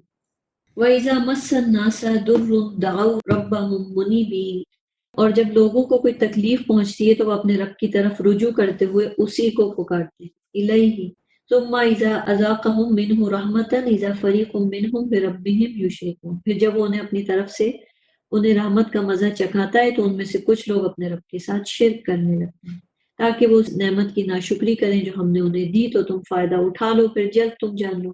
یعنی لیتے اللہ سے ہیں، شکر دوسروں کا کرتے ہیں اور اس کو انجوائے کرتے ہیں۔ اللہ کہتا ہے ٹھیک ہے لے لو، اللہ کے لیے تو دنیا کی قیمت ایک مچھر کے پر کے برابر بھی نہیں نا، اس لیے اللہ تعالیٰ ناشکروں کو بھی دیتا ہے۔ کیا ہم نے ان پر کوئی ایسی دلیل نازل کی ہے کہ وہ ان کے شرک کرنے کو صحیح بتاتی ہو؟ اور جب ہم لوگوں کو اپنی رحمت کا مزہ چکھاتے ہیں تو وہ اس پہ خوش ہو جاتے ہیں، اور اگر ان کے ہاتھوں کی آگے بھیجی ہوئی کمائی کی وجہ سے کوئی مصیبت انہیں آ لے تو وہ فوراً نا امید ہو جاتے ہیں۔ یہ ہے ہمارا ایکسٹریمسٹ رویہ۔ کیا انہوں نے دیکھا نہیں کہ بے شک اللہ جس کے لیے چاہے رزق کشادہ کرتا ہے، جس کے لیے چاہے تنگ کرتا ہے؟ بلا شبہ اس فراخی و تنگی میں ان لوگوں کے لیے عظیم نشانیاں ہیں جو ایمان لائے، لہٰذا آپ قرابت دار کو اس کا حق دیں۔ اب نبی صلی اللہ علیہ وسلم کو کہا جا رہا ہے اور آپ کے تھرو ہم سب کو کہا جا رہا ہے کہ پھر کیا کریں، کیسے شکر کریں اللہ کی نعمتوں کا؟ قرابت دار کو اس کا حق دیں۔ تو اگر آپ اپنے رشتہ دار کو کچھ دیتے ہیں تو یہ احسان نہیں کر رہے آپ اس پہ، یہ حق ہے، اللہ نے آپ کے مال میں اس کا حق رکھا ہے، یہ امانت ہے، آپ یہ امانت لے جا کے اس کے حوالے کر دیتے ہیں۔ قرابت دار کو اس کا حق دیں، مسکین کو، مسافر کو، یہ ان لوگوں کے لیے بہتر ہے جو اللہ کا چہرہ چاہتے ہیں، اور یہی لوگ فلاح پانے والے ہیں۔ اب یہاں بہت پیاری بات کہی، یعنی کہ اب یہ بھی صدقہ ہے۔ ایک تو ہماری یہاں اردو میں صدقہ خیرات کا ورڈ یوز کیا جاتا ہے، جو صرف جیسے غریب فقیر کو کوئی چیز دیتے ہیں نا، اس کو ہم کہتے ہیں صدقہ خیرات، جبکہ ایسا نہیں ہے۔ خیرات نیکیاں، بھلائی کے کام، صدقہ سچائی کا ثبوت ہے آپ کی، تو وہ سب سے پہلے کسے دینا ہے؟ رشتہ دار کو۔ تو ایسے ترس مت کھائیں کہ ہم اس پہ احسان کر رہے ہیں، اس کو ہم نے خیرات دے دی، وہ آپ نے اس کا حق دیا ہے اس کو۔ اور جو یہ سب کچھ صرف اس لیے کرے کہ اس سے کیا چاہیے؟ اللہ کا چہرہ، اللہ کی رضا، تو پھر وہی مفلح ہوگا۔ تو صدقہ کرتے وقت مت اترائیں کہ میں نے آج فلاں رشتہ دار پہ بڑا احسان کر دیا۔ آپ شکر ادا کریں کہ اللہ نے مجھے توفیق دی کہ میں اپنے رشتہ دار کو اس کا حق دے سکی، اور اے اللہ اب اس کے بدلے مجھے تیری رضا چاہیے۔ رضیت باللہ ربا وبالاسلام دینا وبمحمد النبی صلی اللہ علیہ وسلم۔ اللہ کی رضا کے لیے جو کام کرتے ہیں وہ صدقہ سب سے پیور ہوتا ہے۔ ایک حدیث کے الفاظ ہیں بخاری کی کہ تم جو کچھ بھی اللہ کا چہرہ چاہنے کے لیے خرچ کرو گے تو تمہیں اس پہ ثواب ملے گا، حتیٰ کہ اس لقمے پہ بھی، اس بائٹ پہ بھی جو تم اپنی بیوی کے منہ میں رکھو گے، اس پہ بھی اجر ہے۔ اور تم سود پر جو قرض دو تاکہ وہ لوگوں کے اموال میں شامل ہو کے بڑھتا رہے تو وہ اللہ کے ہاں نہیں بڑھتا۔ اب یہ ہے، یعنی سود کے اوپر قرض، سود کے بارے میں ڈائریکٹ اب یہ آیت آ رہی ہے، وہ نہیں بڑھتا، اللہ کے ہاں نہیں بڑھتا۔ یعنی دنیا میں تو سود ہم دیکھتے ہیں بڑھتا رہتا ہے، انسان لیتا رہتا ہے، کھاتا رہتا ہے، لیکن اللہ کے ہاں نہیں بڑھتا وہ مال۔ اور تم اللہ کا چہرہ چاہتے ہوئے جو کچھ بطور زکوٰۃ دو تو ایسے لوگ اپنا مال کئی گنا بڑھانے والے۔ آج ہمیں سود جو لوگ لیتے ہیں انہیں لیتے ہوئے کتنی خوشی ہوتی ہے، اچھا اتنا پروفٹ آیا بینک میں، وہ جو میں نے پیسے رکھے ہوئے تھے۔ اور جب بینک کہتا ہے آپ کی زکوٰۃ کٹ رہی ہے تو وہ رمضان آنے سے پہلے ہی بینک سے پیسے نکال لیتے کہ کہیں زکوٰۃ نہ کٹ جائے۔ اللہ کیا کہہ رہا ہے کہ وہ جو تمہیں دنیا میں بڑھاوا مل رہا ہے وہ اللہ کے یہاں زیرو ہے، لیکن یہ جو زکوٰۃ تم ابھی اس وقت دے رہے ہو یہ تمہارے آخرت میں تمہارے مال کو، تمہارے اعمال کو کئی گنا بڑھا دے گی، تمہارے اجر۔ اللہ وہ ذات ہے جس نے تمہیں پیدا کیا، پھر اس نے تمہیں رزق دیا، پھر وہ تمہیں موت دے گا، پھر وہ تمہیں زندہ کرے گا۔ کیا تمہارے شریکوں میں سے کوئی ہے جو ان کاموں میں سے کچھ کر سکے؟ اللہ ان کے شریک ٹھہرانے سے پاک اور اعلیٰ ہے۔ ورس 41 کو دیکھیں، ظہر الفساد فی البر والبحر بما کسبت ایدی الناس لیذیقہم بعض الذی عملوا لعلہم یرجعون۔ خشکی اور تری میں فساد ظاہر ہو گیا جو لوگوں کے ہاتھوں کی کمائی کا نتیجہ ہے۔ آج ہم خود دیکھ رہے ہیں خشکی، پوری ارتھ کو دیکھ لیں، ہر کنٹری کو دیکھ لیں، ہر کنٹری کی اکانومی دیکھ لیں، جہاں جہاں ریسیشن آ رہا ہے وہ دیکھ لیں، جو انڈر ڈیولپڈ کنٹریز قرضوں کے بوجھ تلے دبے پڑ رہے ہیں ان کو دیکھ لیں۔ جو کریڈٹ کے اوپر سب کچھ کر کرا کے ساری ٹریڈ کر رہے ہیں اور اندر ہی اندر پیسہ کچھ بھی نہیں ہے، ان سب کو دیکھ لیں، یہ سارا کرپشن، یہ سارا فساد خشکی اور تری میں کہاں سے آیا؟ لوگوں کے ہاتھوں کی کمائی کا نتیجہ ہے۔ جب سود ایکسٹریم لیول پہ ملکوں میں چلتا ہے، ہر چیز انٹرسٹ بیسڈ ہوتی ہے، جب لوگ سیلفش ہو جاتے ہیں، جب زکوٰۃ نکالتے ہوئے انسان کا دل تنگ ہوتا ہے، بہت سے لوگ زکوٰۃ کا مال کھا جاتے ہیں، جب صدقہ کرنا لوگ آپشنل سمجھ کے چھوڑ دیتے ہیں، تو یہ ہے وہ ہاتھوں کی کمائی کہ پھر کیا ہوتا ہے؟ فساد ظاہر ہوتا ہے، اور وہ فساد کسی بھی فارم میں ہو سکتا ہے۔ اکنامیکلی کنڈیشن جیسے اس وقت ابھی آنے والی ہے اور آ رہی ہے اس پینڈیمک کی وجہ سے، فائنینشیل لاس جو ہو رہے ہیں، اللہ انہیں ان کے بعض اعمال کا مزہ چکھائے جو انہوں نے کیے، تاکہ وہ ہدایت کی طرف رجوع کریں۔ اور پھر یہ سب کچھ ہمارے اپنے ہاتھوں کی کمائی سے ہوتا ہے جب یہ اجتماعی طور پہ بڑی بڑی پریشانیاں آتی ہیں۔ آپ کہہ دیجئے تم زمین میں سیر کرو، پھر دیکھو ان لوگوں کا کیسا انجام ہوا جو ان سے پہلے تھے، ان کے اکثر مشرک تھے۔ آپ اپنا رخ درست دین کی طرف سیدھا رکھیں۔ بس بار بار یہ کہا جا رہا ہے عقل، یعنی اس کرپشن سے باہر آنا، اس فساد سے باہر آنا ہے تو کیا کرو؟ اپنا رخ درست دین کی طرف رکھو، سیدھا، اس سے پہلے کہ وہ دن آ جائے جو اللہ کی طرف سے ٹلنے والا نہیں۔ اس دن وہ مومن اور کافر الگ الگ ہو جائیں گے۔ جس شخص نے کفر کیا تو اس کے کفر کا وبال اسی پہ ہوگا، اور جنہوں نے نیک عمل کیے تو وہ اپنے ہی لیے راہ ہموار کر رہے ہیں، تاکہ اللہ ان لوگوں کو اپنے فضل سے جزا دے جو ایمان لائے اور انہوں نے نیک عمل کیے۔ بلا شبہ اللہ کافروں کو پسند نہیں کرتا۔ اور اس کی نشانیوں میں سے یہ ہے کہ وہ بشارت دینے والی ہوائیں بھیجتا ہے تاکہ وہ تمہیں اپنی رحمت کا مزہ چکھائے، تاکہ اس کے حکم سے کشتیاں چلیں، تاکہ تم اس کا فضل تلاش کرو اور تاکہ تم شکر کرو۔ ہر نعمت، ہر نشانی کے بعد اللہ کہتا ہے تاکہ تم شکر کرو، لعلکم تشکرون۔ اور بلا شبہ ہم نے آپ سے پہلے کئی رسول ان کی قوموں کی طرف بھیجے، پھر وہ ان کے پاس روشن دلائل لے کے آئے مگر انہوں نے انہیں جھٹلایا۔ پھر جن لوگوں نے جرم کیے تھے ہم نے ان سے انتقام لیا، اور مومنوں کی مدد کرنا ہم پر لازم ہے، حقا وکان حقا علینا نصر المؤمنین۔ دلوں کو تسلی دے دیں، اللہ تعالیٰ نے کتنا بڑا دعویٰ کیا ہے کہ مومنوں کی مدد کرنا ہم پر لازم ہے۔ کچھ اللہ نے کتنی چیزیں جو ہم پہ لازم قرار دی، اوبلیگیٹری، اور مومن کی مدد اللہ نے اپنے لیے اوبلیگیٹری بنا دی۔ اللہ وہ ذات ہے جو ہوائیں بھیجتا ہے، پھر وہ بادل اٹھاتی ہے، پھر اللہ اسے آسمان میں جس طرف چاہتا ہے پھیلاتا ہے، اور وہ اسے ٹکڑے ٹکڑے کر دیتا ہے، پھر آپ دیکھتے ہیں اس کے اندر سے بارش نکلتی ہے، پھر جب وہ اپنے بندوں میں سے جنہیں چاہتا ہے ان پہ بارش برساتا ہے تو اس وقت وہ خوش ہو جاتے ہیں۔ بلا شبہ اس سے پہلے ان پر بارش نازل ہو نا امید ہو رہے تھے۔ یہ ہے انسان کا حال۔ چنانچہ آپ اللہ کی رحمت کے آثار کی طرف دیکھیں، وہ زمین کو اس کی موت کے بعد کیسے زندہ کرتا ہے۔ بے شک وہ ضرور مردوں کو زندہ کرنے والا ہے اور وہ ہر چیز پہ خوب قادر ہے۔ اور اگر ہم تیز ہوا بھیج دیں اور پھر وہ اس کھیتی کو زرد پڑتی دیکھیں تو اس کے بعد وہ ضرور ناشکری کرنے لگتے ہیں۔ یعنی بس جب تک آ رہا ہے آ رہا ہے آ رہا ہے، انسان خوش ہے، بہت اچھا میں مسلمان ہوں، اللہ مجھ سے خوش ہے اور بس میں لے رہا ہوں، اور اسلام بہت اچھا ہے، اور واقعی نمازوں میں اور ذکر میں ہر چیز اسلام کی اچھی لگتی ہے۔ اور جہاں کھٹ سے کوئی چیز رک گئی، جہاں آپ کی زندگی میں مصیبت آئی، کوئی چیز آپ کی چلی گئی، اس کے بعد ہم سب سے زیادہ تانے کس کو دیتے ہیں؟ دین کو ہی دیتے ہیں۔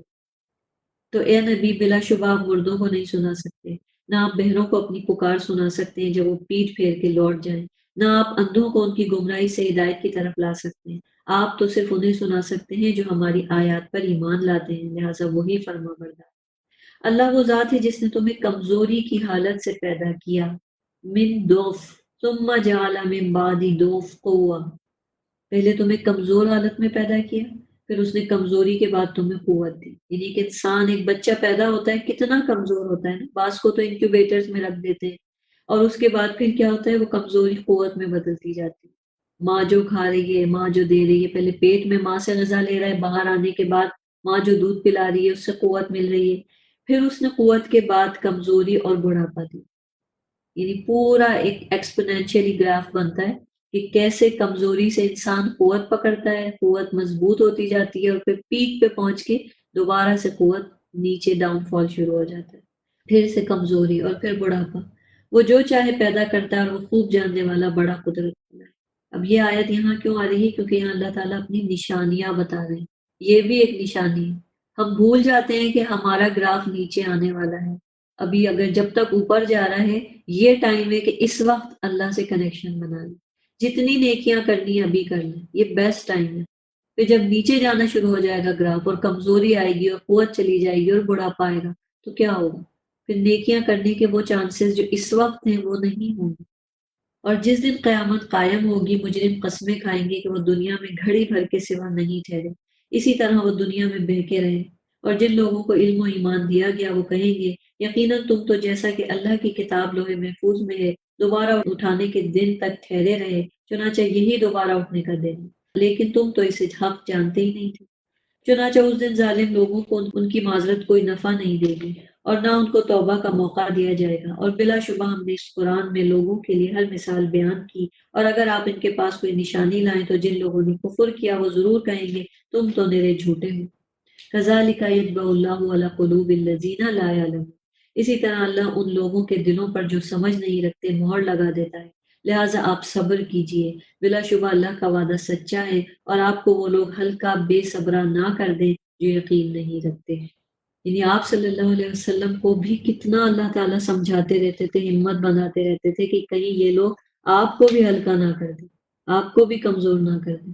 رسول اللہ صلی اللہ علیہ وسلم نے فرمایا، سلسلۃ الصحیحہ کی حدیث ہے کہ تمہارے بعد والا زمانہ بہت صبر آزما ہوگا، اس وقت حق کو تھامنے والے کو تمہارے 50 آدمیوں کے اجر کے برابر ثواب ملے گا۔ ہم جس دور میں رہ رہے ہیں اس وقت اگر ہم حق کو پکڑ لیں اور صبر کر لیں اور اپنے آپ کو ہلکا نہ کریں، مضبوطی سے حق کو پکڑے ہیں، تو ہمیں 50 آدمیوں کے برابر اجر ملے گا۔ یہ ہے اللہ تعالیٰ کا انصاف۔ ہم کہتے ہیں نا اس زمانے میں تو اتنی سختیاں نہیں تھیں، اس زمانے میں تو اتنی مشکلیں نہیں تھیں، اتنے فتنے نہیں تھے، ہم اس دور میں ہیں، تو اللہ تعالیٰ نے اجر بھی زیادہ رکھا ہے۔ سورۃ لقمان مکی سورت ہے۔ لقمان جو ہے وہ لقمان حکیم کے نام سے اہل عرب میں بہت مشہور ہیں، یعنی حکمت وزڈم کے ساتھ یہ جو تھے پائے جاتے تھے۔ اور یہ وہ صورت ہے جس میں آپ کو پیرنٹنگ کے متعلق اتنے اچھے اصول ملتے ہیں کہ بہت سی چیزیں ہم چاہتے ہیں ہمارے بچے سنیں، لیکن آج بچے نہیں، آج ماں باپ کو سننا ہے، ماؤں کو سننا ہے اسپیشلی، یہ آپ کے لیے ہے۔ بسم اللہ الرحمن الرحیم، الف لام میم تلک آیات الکتاب الحکیم ہدی و رحمت للمحسنین، یہ حکمت والی کتاب کی آیات ہے۔ شروع ہی بات حکمت سے ہوتی ہے، حکمت والی آیات جو نیکوکاروں کے لیے ہدایت اور رحمت ہے۔ یعنی یہ کتاب کی آیتیں کس کے لیے ہدایت اور رحمت بنتی ہیں؟ جو قرآن میں آتا ہے عربک میں محسن ہے، اور محسن کون ہوتا ہے؟ جو ہر کام کو احسان کے لیول پہ کرے، اور احسان کے لیول پہ کرنے کا مطلب ہے ایکسیلنس۔ ہم اپنے بچوں کو کہتے ہیں اچھا تم کو یہ 20% مارکس، یہ تو بہت برے، اچھا 50% ٹھیک ہے، اچھا ایوریج ہے، یہ تو ابو ایوریج ہے، نہیں تمہیں ٹاپ کرنا ہے، تمہیں ایکسلنٹ لے کے آنا ہے، تمہاری ہر چیز ایکسلنس کے لیول پہ ہونی چاہیے۔ دنیا کے معاملات میں ہم بہت پرفیکشنسٹ بننے کی کوشش کرتے ہیں، میرا یہ کام بس مجھے ایکسلنس کے لیول پہ کرنا ہے، میری کوکنگ، میرا گھر، میرا ڈیکور، میری ڈریسنگ، ہر چیز ایکسلنس کے لیول پہ۔ لیکن جب دین کا معاملہ آتا ہے اس وقت ہم ایکسلنس بھول جاتے ہیں، اور ہم ابو ایوریج بھی نہیں، ایوریج پہ چاہتے ہیں کہ بس کام ہو جائے۔ تو اللہ کہتا ہے کہ اس کتاب کی حکمت، ہدایت اور رحمت اسے ملتی ہے جو ایکسلنس کے ساتھ کام کرتا ہے۔ الذین یقیمون الصلاۃ ویؤتون الزکاۃ وہم بالآخرۃ هم یوقنون۔ اور ایکسلنس پہ جانے کا یہ مطلب نہیں ہے کہ کوئی بہت ہائی لیول پہ آپ نے اونچا پہاڑ سر کرنا۔ مین چیز اللہ کے ساتھ کنیکشن نماز کے ذریعے اور زکوٰۃ۔ مکی سورہ ہے، یعنی اپنے آپ کو پاک کریں، اپنے دل کو پاک کریں، اپنا تزکیہ کریں، اور آخرت پہ یقین۔ اگر آخرت پہ یقین ہوگا خود بخود دل میں تزکیہ آ جائے گا۔ اگر یہ ڈر ہے کہ مجھے آخرت کے دن اللہ تعالیٰ کے سامنے پوچھ گچھ ہوگی، دل میں سے خود بخود حسد چلی جائے گی، غیبت چلی جائے گی۔ اولئک علی ھدی من ربہم واولئک ھم المفلحون، یہی لوگ فلاح پانے والے ہیں۔ ومن الناس من یشتری لہو الحدیث لیضل عن سبیل اللہ بغیر علم ویتخذھا ھزوا اولئک لہم عذاب مہین۔ یہاں سے آپ دیکھیں اب ٹاپک تھوڑا چینج ہوتا ہے، مکے والوں کے کانٹیکس میں یہ بات ہو رہی ہے، اور لوگوں میں سے بعض وہ ہیں جو لہو الحدیث کو خریدتا ہے، لغو باتیں خریدتا ہے۔ لہو الحدیث، لہو کا مطلب میں نے پیچھے بھی آپ لوگوں کو بتایا تھا کہ لہو الحدیث کیا ہے؟ لہو ایسی چیز ہوتی ہے جو گم کر دیتی ہے انسان کو، یعنی اللہ تعالیٰ کی یاد غائب، بالکل سامنے سے ایک دم آپ ایک نئی دنیا میں داخل ہو گئے۔ اب اللہ کی یاد، اللہ کا ذکر، نماز، روزہ، ساری چیزیں آپ کے دماغ سے بالکل برین واش ہو گیا آپ کا مائنڈ، اور آپ ٹوٹل آکوپائیڈ ہو گئے اس چیز کے اندر۔ اب وہ چیز کیا ہے؟ بہت سی چیزیں ہیں، لیکن یہاں پہ حدیث کی بات آ رہی ہے، اور حدیث بات کو کہتے ہیں۔ بات، اب وہ بات وربل ہو سکتی ہے، کسی چیز کے کسی ایسی فارم میں ہو سکتی ہے، جیسے ہم باتیں سنتے ہیں، سٹوری سنتے ہیں، سٹوری ٹیلنگ اچھی چیز لگتی ہے، وہی سٹوری ڈرامہ بنا کے، مووی بنا کے دکھا دی جاتی ہے، تو وہ بات آپ ایک ایکٹ، ایک پلے کی فارم میں دیکھ لیتے ہیں۔ اسی بات کو تھوڑا گنگنا کے غنا اور میوزیکل انسٹرومنٹ کے ساتھ سنا دیا جاتا ہے تو وہ میوزک بن جاتی ہے۔ یہ ساری وہ چیزیں ہیں، یا پھر اس بات کو کسی گیم کی شکل میں بنا دیا جاتا ہے تو انسان اس میں کھیل میں ایسا بزی ہو جاتا ہے، سب کچھ بھول جاتا ہے۔ یہ ساری وہ چیزیں جو لاہ الحدیث میں آتی ہیں، یعنی لاہ وہ چیزیں جو انسان کے دل کو ایسا پکڑ لیتی ہے کہ پھر اس کے دل میں اللہ کی یاد، اللہ کی نماز، فرائض، ذمہ داریاں، وہ سب چیزیں ڈیلے ہوتی رہتی ہیں، کیونکہ کھو جاتا ہے انسان، وہ کہتے ہیں نا مست، مست ہو جاتا ہے۔ تو یہ ہے لاہ الحدیث، اور یہاں پہ کہا جا رہا ہے کہ وہ شخص لاہ الحدیث خریدتا ہے۔ تو اس کا بیک گراؤنڈ تو یہ ہے کہ ایک شخص تھا نذر بن حارث، جب آپ صلی اللہ علیہ وسلم نے مکہ میں قرآن سنانا شروع کیا اور لوگ امپریس ہوتے گئے، قبول کرنے لگے، تو مکے والوں کو فکر ہوئی کہ یہ کیا جادو ہے، کیا چیز ہے، کیسے لوگ سنتے ہیں، ایک آیت سنی اور فلاں مسلمان ہو گئے۔ تو اب انہوں نے پہلے تو روکنے کی کوشش کی، ٹارچر کیا، سب کچھ کیا، پھر انہوں نے یہ اسٹریٹجی اپنائی کہ سننے ہی مت دو لوگوں کو، بند کر دو ایسی جگہوں کو، ایسی کلاسوں کو، ایسے لوگوں کو، ان کی زبانوں کو جن کے منہ سے قرآن نکلے۔ جیسے ایک زمانہ آیا تھا نا ترکی میں کہ قرآن جو ہے وہ لوگ چھپا چھپا کے رکھتے تھے، جہاں پہ گھوڑے اور جانور باندھے جاتے ہیں وہاں زمین کے نیچے، جہاں پہ ان کی غلاظت ہوتی ہے اس کے نیچے پلاسٹک میں کور کر کے قرآن کو چھپایا جاتا ہے۔ تو ایسے ایسے دور بھی گزرے ہیں۔ تو یہاں پر اس نے کیا کیا کہ وہ سیریا گیا، اس نے سیریا سے جا کے فیمیل لیڈی سنگرز خریدی، اس کے بعد اس نے وہ جو لمبی لمبی داستانیں ہوتی تھی نا، جیسے آج کل کے ڈراموں میں سوپس چلتے ہیں، وہ 300 قسطیں اور 400 قسطیں، اور ہر قسط ایک سسپینس والی جگہ ختم ہوتی ہے، اور سب کہتے ہیں اگلی کب آئے گی، اگلی کب آئے گی، اور نیٹ فلکس لگا کے جب لوگ 10 10 قسطیں ایک ساتھ دیکھنے بیٹھ جاتے ہیں تو کیا ہوتا ہے، انسان کھو جاتا ہے ان میں، وہ ختم ہی نہیں ہو چکتی۔ تو وہ ایسی داستانیں ہوتی تھی، پرشیا کی، ایران کی، اسفندیار، کون کون سے قصے، کہانیاں، کہ وہ ان کو پراپر طریقے سے اس نے پلاننگ کی، لے کے آیا۔ اب جہاں پروفٹ صلی اللہ علیہ وسلم، جسے رات ہوتی تھی قرآن سنا رہے ہیں لوگ آپ کے گرد، اور اس نے وہیں پہ جا کے اپنی محفل لگا لی۔ محفل مطلب ایک کانسرٹ کر لیا، وہاں پہ ناچ رہی ہیں عورتیں، سنگرز گا رہی ہیں، ڈانس کر رہی ہیں، اب کس کا دل لگے گا کہ وہ قرآن سنے؟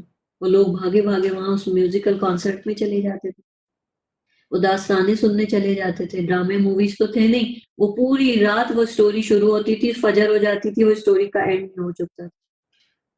آج ہمارے سامنے وہی چیز ہے موویز اور ڈراموں کی شکل میں۔ تو یہ وہ چیزیں ہیں جو اللہ کی یاد کو ختم کر دیں، انسان کا ایٹیٹیوڈ چینج کر دیں، مطلب وہ ہر وقت اسی دنیا میں رہنے لگے، جیسے ہمارے بچے، انڈسٹری بن گئی ہے نا آج ہماری، یہ gaming industry, movie industry, music industry, media industry, یہ سب چیزیں کیا ہیں؟ اس حد تک اس کی بمبارڈمنٹ ہے کہ بچہ پیدا نہیں ہوتا کہ اس وقت سے اس کے ہاتھ میں کیا ہوتا ہے، ایک آئی پیڈ ہوتا ہے، اس پہ وہ سارا وہ بیٹھ کے کیا دیکھتا رہتا ہے، وہ جو کارٹونز دیکھتا ہے، وہ کارٹونز بھی اب کس نوعیت کے آ گئے، اور اس کے بعد پھر وہ جو بھی چیزیں یوٹیوب پہ دیکھتا ہے بڑا ہوتا ہے، یا ہماری یوتھ، تو اگر اس کی ڈیموگرافکس ہم دیکھیں تو تقریباً ایک آرڈینری ٹین ایجر جب 18 ایئرس کا ہوتا ہے، آج کی دور کی بات کر رہی ہوں، جب وہ 18 ایئرس کا بچہ ہوتا ہے تو وہ اس وقت تک 16,000 مرڈرس دیکھ چکا ہوتا ہے موویز میں، سین 200,000 acts of violence T V کے دیکھ چکا ہوتا ہے۔ یہ ڈیموگرافکس ہیں، ریسرچ کر کے بتائے گئے کہ اس لیے پھر ہمارے بچے سیلفش ہوتے ہیں، وہ صرف اپنا سوچتے ہیں، ان کے لیے کسی کا دل دکھانا، کسی کو مارنا، کچھ کہہ دینا، یا کچھ بھی ہاتھ اٹھا لینا، یہ سب چیزیں بہت چھوٹی ہیں۔ وہ جو گیمنگ انڈسٹری ہے، جس ٹائپ کے وہ گیمز کھیل رہے ہیں، کس کس طرح کے گیمز کھیل رہے ہیں، وہ بلو ویل جس میں وہ اپنے ہی آپ کو مار رہے ہیں، یہ ساری چیزوں کے ساتھ جب وہ بڑے ہوتے ہیں تو پھر کیا ہوتا ہے، لاہ الحدیث، ٹوٹل ان کا جو مائنڈ سیٹ ہے وہ اللہ سے، اللہ کی یاد سے، نماز سے، ہر چیز سے دور ہوتا ہے۔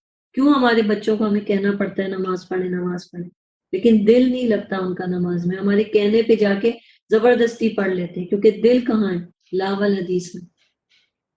نیو یارک ٹائمز کے مطابق یہ ایک رپورٹ آتی ہے کہ یہ سب چیزیں دیکھنے کے بعد ہر وقت جو لوگ نیٹ فلکس پہ رہتے ہیں اور اس طرح کی ساری ساری رات، 80% وہاں کے جو مرد ہیں اور جو 50% وہاں کی عورتیں، وہ ایک دوسرے کے ساتھ ٹوٹلی انسیٹسفائیڈ، مطلب وہ کہتے ہیں کہ ہم ایک دوسرے کے ساتھ رہ نہیں سکتے۔ کیوں؟ کیونکہ ایک بیوی کے طور پہ مجھے سیٹسفیکشن نہیں ملتی اپنی وائف سے، اور بیوی کہتی ہے مجھے اپنے ہسبینڈ سے سیٹسفیکشن نہیں ملتی۔ 80% مرد وہ ہیں، اور یہ سب کچھ کیوں ہے؟ کیونکہ وہ جو کچھ فلم دیکھ رہے ہیں میڈیا کے اوپر، اس کی وجہ سے ان کے یہ خیالات ہو جاتے ہیں، لا والحدیث۔ پھر اس کے بعد جو بچے جس طرح کی لینگویج یوز کر رہے ہیں، ایک ہوتا ہے نا ٹیکسٹنگ، اس کے لیے ورڈ آ گیا سیکسٹنگ، کہ وہ جو چیزیں چیٹ جو میسیجز ایک دوسرے کو بھیج رہے ہیں، اس کی جو لینگویج ہے، ہم پیرنٹس کو تو پتہ بھی نہیں ہوتا کہ بچے جو اپنے کمنٹس لکھ رہے ہیں سوشل میڈیا پہ، اس میں وہ جو انہوں نے یہ جو کچھ الفاظ لکھی، اس کا مطلب کیا ہے، یہ کوڈ کیا ہے؟ وہ سیکس میسیجز ہوتے ہیں کوڈڈ، جس کے بارے میں پیرنٹس کو پتہ ہی نہیں ہوتا، کیونکہ جو کچھ لاول حدیث وہ دیکھ رہے ہیں اس کے بعد وہ لینگویجز بن جاتی ہیں۔ یہ آج کل کی، وہ کہتے ہیں یہ ہماری اپنی لینگویج ہے، آج کل کی دور کی لینگویج، اس بات کا یہ مطلب ہے۔ اور ماں باپ حیرت سے دیکھ رہے ہوتے ہیں، اچھا یہ کیا ورڈ ہے، پتہ ہی نہیں ہوتا ان کو۔ اور اس کی وجہ سے مزید جو ایک کہلاتے کرونک اسمارٹ فون اسٹریس، وہ کیا ہوتا ہے کہ جب ہر وقت انسان اسمارٹ فون پہ رہتا ہے، ہر وقت میسیجز کی تلاش میں رہتا ہے، اور اگر کوئی میسیج نہیں آتا تو اس کو کیا ہوتا ہے؟ انزائٹی شروع ہو جاتی ہے، اسٹریس شروع ہو جاتا ہے، اینٹیسپیٹ کرتا رہتا ہے ہر تھوڑی دیر میں کون سا میسیج ہے، اب کیا واٹس ایپ پہ کیا آیا، اچھا انسٹاگرام پہ کیا ہوا، اچھا اب فلانے پہ اسنیپ چیٹ پہ کیا ہو رہا ہے، اور اگر کچھ نہیں ہو رہا تو اس کو پریشانی لاحق شروع ہو جاتی ہے۔ اس کو کہتے ہیں کرونک اسمارٹ فون اسٹریس۔ یہ ساری ڈیموگرافکس میں صرف اس لیے بتا رہی ہوں کہ لاول حدیث کو ہم سمجھ سکیں کہ قرآن جو الفاظ یوز کرتا ہے اس کی ڈیپتھ میں جائیں، کیا ہے لاول حدیث۔ اور پھر سب سے بڑی چیز اس میں آتی ہے میوزک۔ عبداللہ بن مسعود، مجاہد، ابن عباس رضی اللہ عنہ، کتنے صحابہ کرام ہیں جنہوں نے سیدھا سیدھا مطلب لاول حدیث کا سنگنگ لیا، میوزک لیا، اور ہم پیچھے بھی پڑھ چکے ہیں کہ یہ شیطان کی آواز ہے۔ لسننگ جو ہے اس کی خود سے لسننگ کرنا، ہیئرنگ کان میں پڑ گیا آواز سے گناہ نہیں، لیکن لسننگ خود سے سننا، یہ کیا ہے؟ یہ حرام ہے، یہ لہو الحدیث ہے، قرآن کے اگینسٹ یوز کیا جاتا تھا یہ ٹول۔ اور اب تو وہ بیماری بھی آ گئی ہے کہ جو ہر وقت بچے ایئر فون میں لگا کے میوزک سنتے رہتے ہیں، صبح اٹھتے ہیں، ڈرائیونگ کرتے ہیں، جم جاتے ہیں، ناشتہ کر رہے ہیں، ایون پڑھائی تک کرنے کے لیے کانوں میں ایئر فون لگے ہوئے ہیں اور میوزک بھی چل رہا ہے۔ تو ایک ایسی ڈیزیز ہو رہی ہے جس کی وجہ سے ہر وقت ان کو جیسے ہلکی ہلکی گھنٹیاں نہیں بجتی رہتی ہیں کانوں میں، وسلنگ ساؤنڈز وہ ہر وقت آنے لگی ہیں، اور یہ ایک پراپر ڈیزیز ہے جو ڈاکٹرز ڈائگنوز کر رہے ہیں۔ پھر ان کا دلوں میں قرآن کیوں اترے گا؟ انہیں قرآن کیوں اچھا لگے گا؟ ان سے کو قرآن سن لو، ان کو مزہ ہی نہیں آتا، کیونکہ وہ فلم بھر چکی ہے دماغوں میں۔ جبکہ یہ آلٹرنیٹیو ہے کہ اگر آپ میوزک سننا چھوڑنا چاہتے ہیں تو آپ قرآن سننا شروع کر دیں، ڈاؤن لوڈ کر لیں مختلف قاریوں کی آواز میں۔ باقاعدہ اس کے اوپر ریسرچ کی گئی ہے کہ U S national library of medicine نے یہ بات کہی ہے، 2017 کی یہ ریسرچ ہے، کہ مسلمانوں کی جو ہولی بک ہے قرآن، وہ لوگ یہ کہہ رہے ہیں، وہ کہتے ہیں کہ یہ ہیومن لائف کے سارے اسپیکٹ کور کرتی ہے، اور یہ جو اس کی تلاوت ہوتی ہے ہولی قرآن کی، وہ ایک مسٹیکل فارم ہے، مسٹیکل میوزک کی۔ یہ میرے الفاظ نہیں ہیں، یہ آپ کو میں ان کے الفاظ بتا رہی ہوں نان مسلمس کے، کہ قرآن کی ریسیٹیشن جو ہے وہ ایک فارم ہے مسٹیکل میوزک کی، اور جو اس کو سنتا ہے تو اس سے کیا ہوتا ہے کہ ایک ہارمون ہوتا ہے اینڈورفن، وہ ریلیز ہونے لگتا ہے۔ اس سے کیا ہوتا ہے کہ اس کی جو الفا برین ویوز ہوتی ہیں وہ ویوز اسٹیمولیٹ ہو جاتی ہیں، تو وہ اب اس کو ایز اے تھراپی یوز کر رہے ہیں اپنے ہاسپٹل میں، کہ وہ اسٹریس تھریشولڈ کو انہینس کرنے کے لیے، کہ یہ اس کو ریموو کر نیگیٹو ایموشنز کو اور اسٹریس کو، ان سب چیزوں کو ریموو کرنے کے لیے وہ قرآن سنوا رہے ہیں۔ آپ نے سنا ہوگا بہت سے ہاسپٹلس میں سورہ رحمان کی تلاوت سنوائی جاتی ہے آج کل، تو یہ سینس آف ریلیکسیشن دینے لگتا ہے۔ پھر یہ ہے اگر ہم لاول حدیث سے باہر آنا چاہتے ہیں تو پھر ہم کو لاول حدیث کی جگہ قرآن کو دینی ہوگی۔ تو یہاں کہا گیا کہ ان لوگوں میں سے بعض وہ ہیں جو لغو باتیں خریدتے ہیں تاکہ وہ علم کے بغیر اللہ کی راہ سے گمراہ کر دیں اور اس کا مذاق اڑائیں۔ یہی لوگ ہیں جن کے لیے رسوا کن عذاب ہے۔ اب جو سن رہا ہے اس کے لیے عذاب، جو سنوا رہا ہے اس کے لیے عذاب، جو فارورڈ کر رہا ہے، کتنے کتنے پوڈز ہیں جس میں صرف اور صرف 1000 کے قریب سانگز ڈاؤن لوڈ ہوئے ہوئے ہوتے ہیں۔ اور جب ایسے شخص پر ہماری آیات تلاوت کی جاتی ہیں تو وہ تکبر کرتے ہوئے پلٹ جاتا ہے، جیسے اس نے وہ سنا ہی نہیں، گویا کہ اس کے دونوں کانوں میں ڈاٹ ہو۔ چنانچہ آپ اسے دردناک عذاب کی خبر سنا دیں۔ اب ایسا شخص جو میوزک سننے کا عادی ہو گیا وہ قرآن کہاں سنے گا؟ بے شک جو لوگ ایمان لائے اور انہوں نے نیک عمل کیے ان کے لیے پر نعمت باغات ہیں، وہ ان میں ہمیشہ رہیں گے۔ یہ اللہ کا سچا وعدہ ہے اور وہ نہایت غالب خوب حکمت والا ہے۔ اس اللہ نے ستونوں کے بغیر آسمان پیدا کیے، تم انہیں دیکھتے ہو، اور اس نے زمین میں مضبوط پہاڑ گاڑ دیے تاکہ زمین تمہیں ساتھ لیے جھک نہ پڑے، اور اس نے اس میں ہر قسم کے چوپائے پھیلائے، اور ہم نے آسمان سے پانی نازل کیا، پھر اس زمین میں ہر قسم کی نفیس اور عمدہ چیزیں اگائیں۔ ھذا خلق اللہ، یہ ہے اللہ کی مخلوق۔ پھر مجھے دکھاؤ کہ اوروں نے اس اللہ کے سوا کیا تخلیق کیا ہے، کچھ بھی نہیں، بلکہ ظالم کھلی گمراہی میں۔ اور بلا شبہ ہم نے لقمان کو حکمت دی۔ یہاں سے اب لقمان حکیم کا واقعہ شروع ہوتا ہے۔ وَلَقَدْ آتَيْنَا لُقْمَانَ الْحِکْمَةَ أَنِ اشْکُرْ لِلَّهِ، ہم نے لقمان کو حکمت دی تھی کہ تو اللہ کا شکر کر، اور جو کوئی شکر کرے تو یقیناً وہ اپنی ہی ذات کے لیے شکر کرتا ہے، اور جس نے ناشکری کی تو بلا شبہ اللہ بے پرواہ ہے، سب خوبیوں والا ہے۔ اب یہاں پہ بات ہو رہی ہے کہ ہم نے لقمان کو حکمت دی، یعنی وہ حکمت لقمان نے خود سے نہیں سیکھی تھی، اللہ نے دی تھی، وزڈم۔ لیکن وزڈم کے ساتھ ہی اللہ کہہ رہا ہے اس لیے دی تھی تاکہ وہ شکر گزار بندہ بن جائے۔ تو یہاں سے ہمیں ایک ریلیشن شپ پتہ چلتی ہے وزڈم اور گریٹیٹیوڈ، یعنی شکر جو ہے وہ ٹوٹلی ریلیٹڈ ہے وزڈم، حکمت کے ساتھ۔ بہت سے لوگ کہتے ہیں مجھ میں عقل ہی نہیں ہے، میں اتنی سیدھی ہوں، میں سمجھ ہی نہیں پاتی لوگوں کی چالاکیاں، اور مجھے دنیا کو ڈیل کرنا نہیں آتا، اور میں کیا کروں، میرے معاملات میں ناکام ہو جاتی ہوں۔ اگر واقعی ایسا کچھ ہے تو آپ اسی دن غور کریں کہ آپ اپنی زندگی میں بہت ساری نعمتوں کی ناشکری کر رہی ہیں۔ یہ ہے اس کا روٹ کاز۔ اگر آپ نے شکر کرنا شروع کر دیا، چھوٹی چھوٹی چیزوں سے لے کے ہر بڑی چیز پہ، اور شکر کیسے ہوتا ہے، یہ نہیں کہ بس الحمدللہ بول دیا، دل سے پہلے نعمت کو سمجھا، گریٹفل ہوئے، زبان سے الحمدللہ کا، اور پھر اس چیز کو صحیح جگہ استعمال کیا، عمل کے ساتھ شکر کیا۔ تو اگر آپ کی زندگی شکر والی ہے، اللہ تعالیٰ آپ کو وزڈم دے دیں گے۔ آپ خود دیکھتے ہیں بعض لوگوں کو ہم کہتے ہیں وہ کتنا عقل مند ہے، وہ دیکھو وہ عورت، وہ گھر کتنا اچھا چلاتی ہے، کیا زبردست مینج کرتی ہے، وہ بچوں کی پرورش کتنی اچھی کی ہے، وہ کتنی وائس ہے، وہ فلاں شخص بزنس چلا رہا ہے کتنا وائس ہے۔ تو وزڈم کہاں سے آئی، وہ وائس کیسے ہو گیا؟ شکر گزاری کی وجہ سے۔ کیوں؟ کیونکہ شکر میں کیا ہوتا ہے کہ انسان پھر اس نعمت کو سوچ سمجھ کے صحیح طریقے سے درست جگہ استعمال کرتا ہے، پلاننگ کے ساتھ۔ پھر وہ جلدی جلدی میں سب کچھ نہیں کر بیٹھتا کہ وہ جو دل میں آیا کریں، تو پھر خود بخود حکمت مل جاتی ہے۔ اور یاد کریں جب لقمان نے اپنے بیٹے سے کہا، اب یہاں سے ڈائلاگ شروع ہوتا ہے، پیرنٹنگ کے اصول یہاں سے شروع ہوتے ہیں، اور یہ مدر ڈاٹر ریلیشن شپ نہیں ہے، یہاں فادر سن ریلیشن شپ ہے۔ لقمان والد ہیں اور اپنے بیٹے سے بلا کے بات کر رہے ہیں، اپنے بچے سے، لیکن ان کی وزڈم دیکھیں کہ وہ بات کرنے کا اسٹائل۔ سب سے پہلے وَإِذْ قَالَ لُقْمَانُ لِابْنِهِ وَهُوَ يَعِظُهُ، وہ اپنے بچے سے کیا کر رہا تھا، اسے نصیحت کر رہا تھا۔ ہم نصیحت کب کرتے ہیں؟ جب ہمیں غصہ آتا ہے۔ پیار کے وقت ہمیں نصیحت یاد نہیں آتی، جہاں بچوں کو دیکھا غلط کام کچھ بھی کرتے ہوئے ہماری نصیحت اس وقت شروع ہوتی ہے، اور پھر وہ غصے کی حالت میں شروع ہوتی ہے، چیخ چیخ کے، ڈانٹ ڈانٹ کے۔ لیکن یہاں پہ کہا جا رہا ہے کہ وہ اپنے بیٹے کو نصیحت کرنے کے لیے اس نے پاس بٹھایا، اس سے ایک ڈائلاگ شروع کیا، اور کتنے پیار سے کہا اس نے، یا بنیا۔ یہ ہیں الفاظ کہ جب بچے کو نصیحت کرنی ہو سب سے پہلے آپ اپنے الفاظ پہ غور کریں کہ آپ بچے کو بلا کیسے ہیں۔ ہم کیسے بلاتے ہیں؟ ادھر آؤ، کیا کر رہے تھے تم، نماز پڑھی تم نے؟ اچھا، پھر تم نے اس کو ڈیلے کیا، پھر تم نے اسی جلدی نماز پی، اور بس پھر اس کے بعد ڈانٹ شروع۔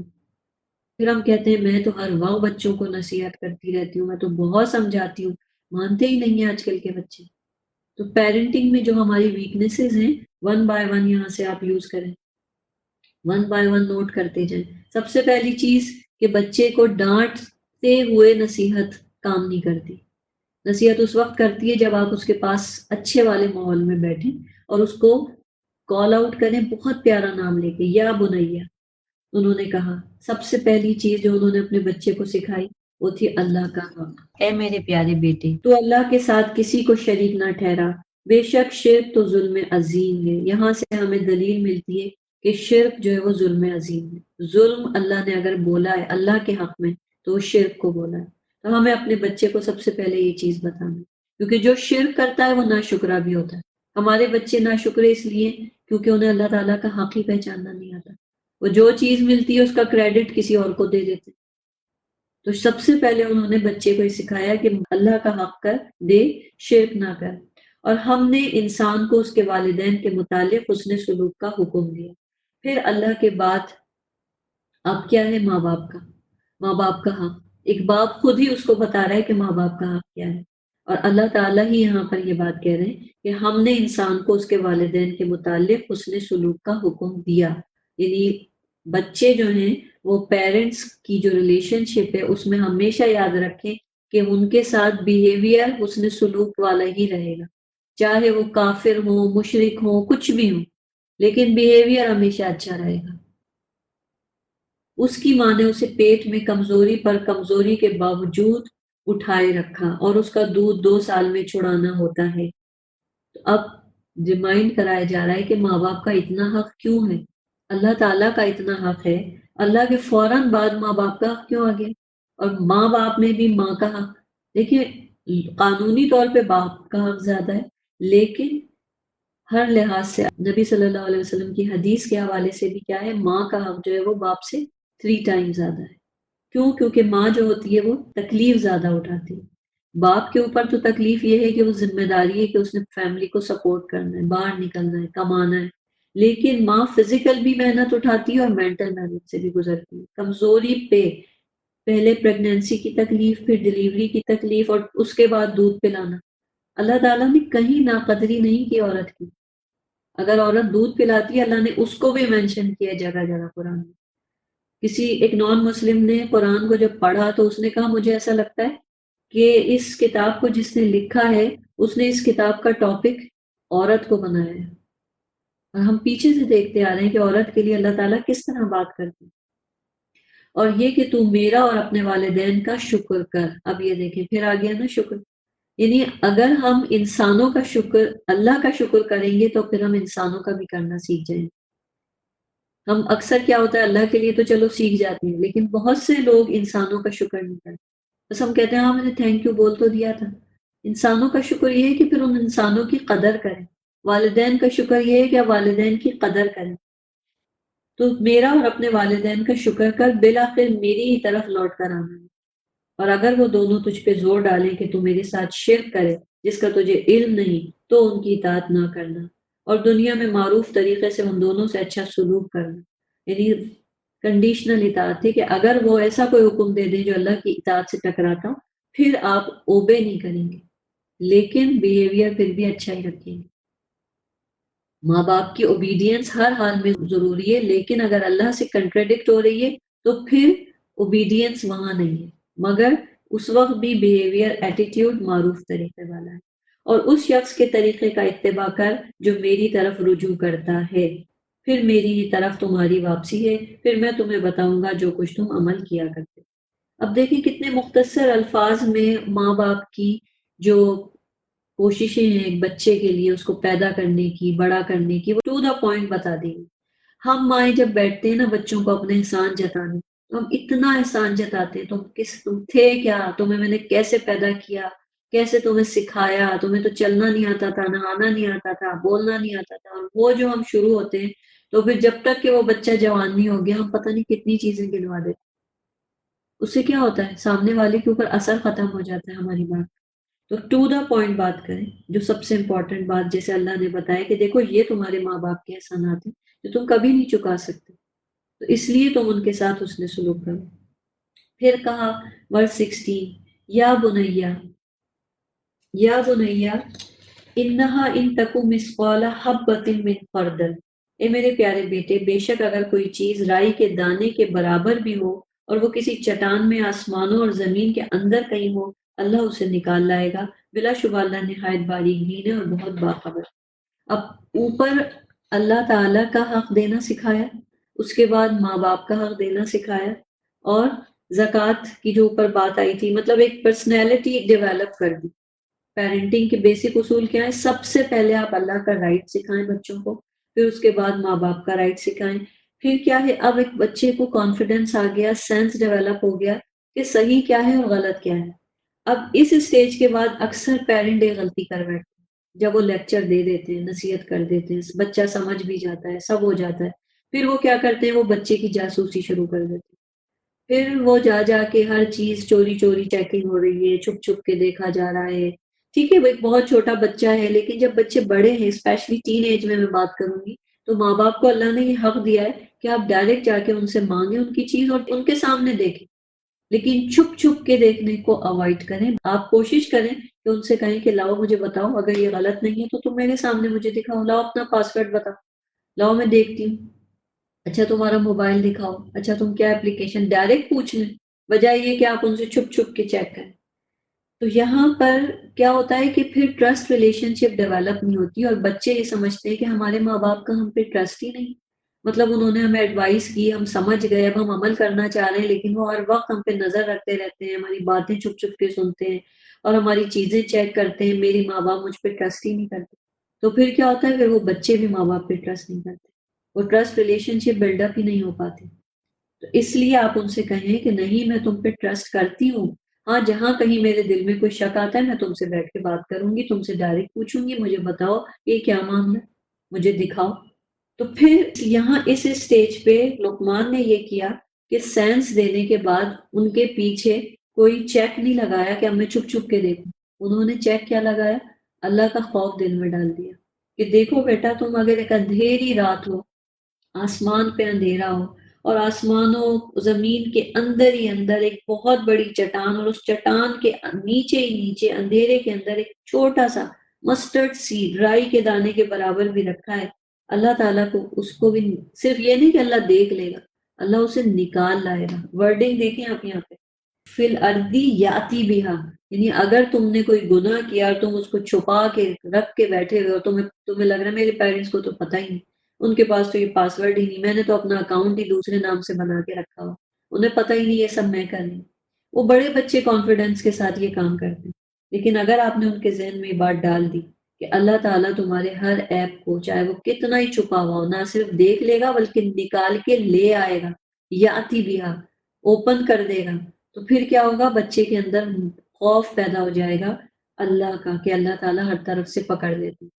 اور یہ بات آپ کر کے دیکھیں، بتائیں بچوں کو کہ دیکھو اللہ مجھے بتا دے گا، اور یہ ہوتا ہے کہ اللہ تعالیٰ ماؤں کو، بے شک بہت باتیں جو بچے چھپاتے ہیں اور اللہ تعالیٰ ہمیں بتا دیتے ہیں، تو یہ چیز بچے کے سامنے مینشن کریں کہ اس کا یقین بلڈ اپ ہو کہ واقعی ایسا ہوتا ہے۔ پھر کیا ہوگا کہ وہ آپ پہ بھی ٹرسٹ کرے گا، اور اسے اللہ کا خوف بھی ہوگا کہ اللہ دیکھ رہا ہے۔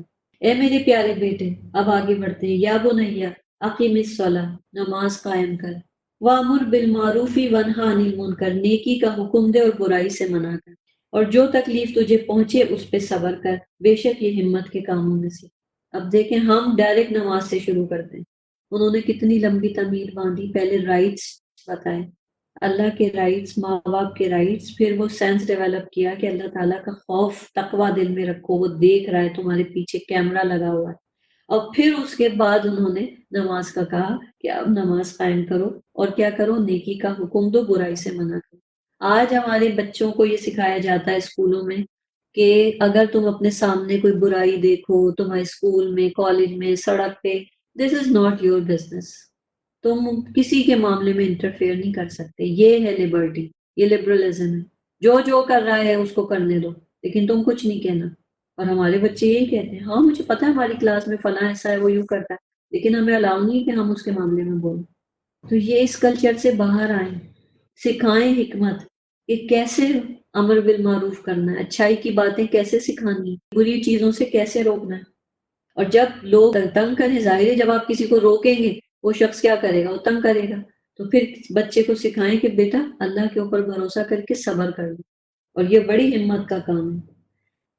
اور پھر وَلَا تُسَائِرْ خَدَّكَ لِلنَّاسِ، اب اگر آپ نے بچے کو سکھایا تم جا کے دوسروں کے معاملات میں انٹرفیئر کرو تو پھر وزڈم کے ساتھ انٹرفیئر کرنے کا یہ مطلب نہیں ہے بچہ ہر جگہ چلا جائے اور ہر ایک کے اوپر چیخنے لگے.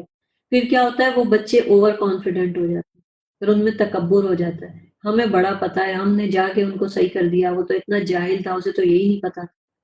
تو فوراً اگلی آیت میں اس چیز کو کریکٹ کر دیا گیا کہ بیٹا لوگوں سے بے رخی نہ کر، زمین میں اکڑ کے نہ چل، بے شک اللہ ہر مغرور ڈیگے مارنے والے کو پسند نہیں کرتا. ولا ولا تسعر خدک للناس، یعنی اگر تمہیں لوگوں کو نصیحت کرنا ہے تو تم لوگوں سے اپنا گال ایسے یوں کر کے موڑ نہیں سکتے. یہ ایک تو ایک بیماری ہوتی ہے اونٹ کو، جب اس کی گردن کی بیماری ہوتی ہے تو وہ منہ ایک طرف کر دیتا ہے. اللہ نے وہ ورڈ یہاں یوز کیا ہے کہ اپنے گال لوگوں سے پھیر کے مت بات کرو. اکثر لوگ بات کر رہے ہوتے ہیں نا، ہمارا منہ ادھر ہوتا ہے، ہم ٹی وی دیکھ رہے ہیں اور کوئی ادھر سے ادھر بات کر رہا ہے، ہم اس کی طرف فیس ہی نہیں کر رہے. تکبر میں، غرور میں، کوئی ہم سے جو چھوٹے لوگ ہیں زیادہ تر ہم ان کے ساتھ ایسے ہی کرتے ہیں. تو یہ غرور ہے. پھر آپ کی بات کون سنے گا؟ آپ امر بالمعروف کیسے کر سکتے ہیں؟ اور پھر اکڑ کے نہ چل. ولا تمشی فی الارض مرحا، اللہ ہر مغرور کل مختال فخور کو پسند نہیں کرتا. اکثر یہ ہوتا ہے کہ ہم اپنے بچوں کو اوور کانفیڈنٹ بنا دیتے ہیں، اتنا چڑھا دیتے ہیں، اتنا پیمپر کر دیتے ہیں، اتنی زیادہ کہ وہ بوسٹفل ہو جاتے ہیں، ایروگینٹ ہو جاتے ہیں. مختال ہوتا ہے خیر خیال سے، وہ کہتے ہیں نا اپنے منہ میاں مٹھو، خیالوں ہی خیالوں میں. یعنی وہ اپنے آپ کو سیلف سینٹرڈ ہو جاتا ہے، ہر وقت اپنا سوچتا ہے اور وہ اپنے آپ کو بڑا پسند کرتا ہے کہ میں بہت اونچی چیز ہوں، میں بڑی چیز ہوں. اس غرور سے بھی نکالیں بچوں کو. اب فخور کون ہوتا ہے؟ جو ہر وقت ایروگنس کے ساتھ جتاتا پھرتا ہے، اپنا فخر جھاڑتا رہتا ہے. تو پھر کیسی پرسنالٹی ہو؟ اچھا اگر یہ نہیں کرنا تو وقصد فی مشی کا وقدد من صوتی کا، اپنی چال درمیانی رکھو، اکڑ اکڑ کے مت چلو. یہاں سے تکبر کا خاتمہ ہو گیا. اور وہ جو باتیں بنا رہا تھا، منہ یا مٹھو بن رہا تھا، تو کیا کرو؟ وقدد من صوتک، اپنی آواز کا والیوم دھیما کر لو. بہت سے آپ دیکھیں گے لوگوں کو چلا چلا کے بات کرنے کی عادت ہوتی ہے، اسپیشلی خواتین کو. چلا چلا کے ان کی پھر والیوم جو ہے نا نیچرلی بہت لاؤڈ ہو جاتا ہے، پھر وہ نارمل بات بھی کرتی ہیں نا تو ایسا لگتا ہے کہ چلا رہی ہیں. اور پھر کیا ہوتا ہے؟ ان کی بات کوئی نہیں مانتا، ان کی بات چلانے کی وجہ سے. اور ہم اپنے بچوں کو بھی جب اوور کانفیڈنس دے دیتے ہیں تو وہ بات بات پہ چلاتے ہیں، سبلنگز پہ چلاتے ہیں، ماں باپ پہ چلاتے ہیں. ان کو یہ چیز کا سینس دے، پہلے اپنی آواز بھی دھیمی کریں اور بچوں کو بھی کہیں کہ تم دھیمی کرو آواز. اگر آپ کی آواز لو ہوگی نا، یا گارنٹی میں دے رہی ہوں کہ آپ کے بچے بھی لو والیوم سے بولیں گے. اور اگر ہم چیخیں گے تو ایگزیکٹلی بچے ویسے ہی چلائیں گے. آپ 3-4 سال کے بچے پہ تجربہ کر کے دیکھ لیں اس بات کا. اور اللہ کہتا ہے کہ ان انکر الاصواتی لصوت الحمیر، بلا شبہ سب آوازوں سے بری آواز گدھے کی آواز ہے. کتنی بری، ناگوار لگتی ہے وہاں کانوں کو. یہ ہے پیرنٹنگ کے اصول، کس طریقے سے لقمان نے جو ہے وہ سکھائے. اگر ہم اس طریقے سے اپنے بچوں کو بچپن سے ہی ایسے شروع کر دیں تو کیا بات ہے. اور اگر بچپن میں نہیں بھی کیا تو ابھی بھی چانس ہے. یوتھ کو بھی سمجھانا آسان ہے، ہماری یوتھ بہت سمجھدار ہے، ان کی نالج بہت زیادہ ہے. ایسا نہیں ہے کہ وہ قرآن کو نہیں سمجھ سکتے، ہم سے بہتر طریقے سے سمجھ سکتے ہیں، لیکن ہمارا سمجھانے کا انداز ایسا ہونا چاہیے جو لقمان حکیم کا تھا. ورس 20، کیا تم نے دیکھا نہیں کہ بے شک اللہ نے جو کچھ آسمانوں میں اور جو کچھ زمین میں ہے تمہارے کام میں لگا دیا، اور اس نے تم پر اپنی ظاہری اور چھپی نعمتیں پوری کر دی. اور بعض لوگ وہ ہیں جو اللہ کے بارے میں بغیر علم، بغیر ہدایت، بغیر کسی روشن کتاب کے جھگڑا کرتے ہیں. تم اس کا اتباع کرو جو اللہ نے نازل کیا ہے، تو وہ کہتے ہیں ہم تو اس طریقے کی پیروی کریں گے جس پہ ہم نے اپنے باپ دادا کو پایا. کیا اگرچہ شیطان انہیں عذاب جہنم کی طرف بلاتا رہا ہو تب بھی. اور جو شخص فرما برداری سے اپنا منہ اللہ کی طرف جھکا دے جبکہ وہ نیک ہو، تو بلا شبہ اس نے مضبوط سہارا پکڑ لیا، اور سب کاموں کا انجام اللہ ہی کے پاس ہے. اور اے نبی، جس کسی نے کفر کیا تو اس کا کفر آپ کو غم میں نہ ڈالے، بالآخر ہماری ہی طرف ان کی واپسی ہے، چنانچہ ہم انہیں بتائیں گے جو کچھ انہوں نے کیا ہوگا. بے شک اللہ سینوں کے راز خوب جانتا ہے. ہم انہیں تھوڑا سا فائدہ دیتے ہیں، پھر ہم انہیں سخت عذاب کی طرف دھکیل دیں گے. اور اگر آپ ان سے پوچھیں کہ آسمان اور زمین کو کس نے پیدا کیا تو وہ ضرور کہیں گے اللہ نے. آپ کہہ دیجئے سب تعریف اللہ ہی کے لیے ہے، لیکن ان کے اکثر نہیں جانتے. اللہ ہی کے لیے ہے جو کچھ آسمانوں اور زمین میں ہے، بے شک اللہ ہی بے نیاز تعریف کے لائق ہے. اور اگر زمین میں جتنے درخت ہیں سب قلم بن جائیں اور سمندر روشنائی اینٹ بن جائیں اور اس کے بعد 7 سمندر اس میں مزید روشنائی شامل کر دیں تو بھی اللہ کے کلمات ختم نہ ہوں۔ بے شک اللہ نہایت غالب بہت حکمت والا ہے۔ یہ ہیں اللہ کے کلمات اور ہم اللہ کے کلمات کے ہی ساتھ دعائیں مانگتے ہیں۔ صحیح مسلم کی حدیث ہے کہ آپ صلی اللہ علیہ وسلم نے فرمایا کہ جو کسی منزل پر پڑاؤ ڈالے، یعنی کوئی کسی جگہ سٹے کرنے کے لیے جائے تو وہ یہ دعا پڑھ لے تو اس جگہ سے روانہ ہونے تک کوئی چیز اس کو نقصان نہیں دے گی۔ اور یہ ہے وہ دعا، اعوذ بکلمات اللہ التامات من شر ما خلق، حفاظت کی دعا ہے۔ اور یہ آپ کے روز کے جو اذکار ہیں صبح شام کے، اس میں بھی آپ پڑھ سکتے ہیں۔ ما خلقکم ولا بعثکم الا کنفس واحدہ ان اللہ سمیع بصیر۔ تمہیں پیدا کرنا، تمہیں دوبارہ اٹھانا اللہ کے نزدیک ایسا ہے جیسے ایک نفس کو پیدا کرنا۔ بلا شبہ اللہ خوب سننے والا، خوب دیکھنے والا ہے۔ کیا آپ نے نہیں دیکھا کہ بے شک اللہ رات کو دن میں داخل کرتا ہے، دن کو رات میں داخل کرتا ہے، اور اس نے سورج اور چاند کو کام میں لگا دیا ہے۔ ہر ایک مقررہ وقت تک چلتا رہے گا، اور بے شک جو تم عمل کرتے ہو اللہ اس سے خوب باخبر ہے۔ یہ اس لیے کہ بے شک اللہ ہی حق ہے اور بے شک اس کے سوا جسے وہ پکارتے ہیں باطل ہے، اور بلا شبہ اللہ بہت بلند مرتبہ، بہت بڑا ہے۔ کیا آپ نے نہیں دیکھا کہ بے شک سمندر میں اللہ کے فضل سے کشتیاں چلتی ہیں تاکہ وہ تمہیں اپنی نشانیاں دکھائیں؟ اس میں بلا شبہ ہر بڑے صابر شاکر کے لیے نشانیاں ہیں۔ اور جب سمندر میں سائبانوں کی مانند کوئی موج انہیں ڈھانپ لیتی ہے تو وہ خالص اعتقاد کے ساتھ اللہ کو پکارتے ہیں۔ پھر جب وہ انہیں خشکی کی طرف نجات دے دیتا ہے تو ان میں سے چند لوگ ہی عہد پہ قائم رہتے ہیں، اور ہر عہد توڑنے والا ناشکرا ہی ہماری آیات کا انکار کرتا ہے۔ اے لوگوں، اپنے رب کا تقوی اختیار کرو اور ڈرو اس دن سے جب کوئی باپ اپنی اولاد کے کام نہ آئے گا اور نہ اولاد اپنے باپ کے کچھ کام آئے گی۔ بے شک اللہ کا وعدہ سچا ہے، لہٰذا دنیاوی زندگی تمہیں دھوکے میں نہ ڈال دے اور کوئی دھوکے باز تمہیں اللہ کے متعلق دھوکے میں نہ ڈال دے۔ تو یہ جو زندگی کے دھوکے ہیں کہ فلاں بچا لے گا، جن کے اوپر جنہیں ہم دنیا کے سہارے بناتے ہیں، بیٹے، باپ، شوہر، اولاد، کوئی چیز کام نہیں آئے گی۔ بے شک قیامت کا علم اللہ ہی کے پاس ہے، اور وہی بارش نازل کرتا ہے، اور وہی جانتا ہے جو ماؤں کے پیٹوں میں ہے، اور کوئی نہیں جانتا کہ وہ کل کیا کام کرے گا، اور کوئی نہیں جانتا کہ وہ کس زمین میں مرے گا۔ بے شک اللہ خوب جاننے والا ہے اور خوب باخبر ہے۔ سورۃ السجدہ۔ سورۃ السجدہ بھی مکی سورت ہے، اور سورۃ السجدہ ہے اور سورۃ الدحا ہے جو آپ صلی اللہ علیہ وسلم پڑھا کرتے تھے نمازوں میں۔ فجر کی جو جمعے کے دن جو فجر کی نماز ہوتی ہے، میں نے آپ کو بتایا تھا اس میں طویل صورتیں پڑھی جاتی ہیں، تو سورہ سجدہ اور دہر جو ہے وہ فجر میں پڑھا کرتے تھے۔ الف لام میم تنزیل الکتاب لا ریب فیہ من رب العالمین۔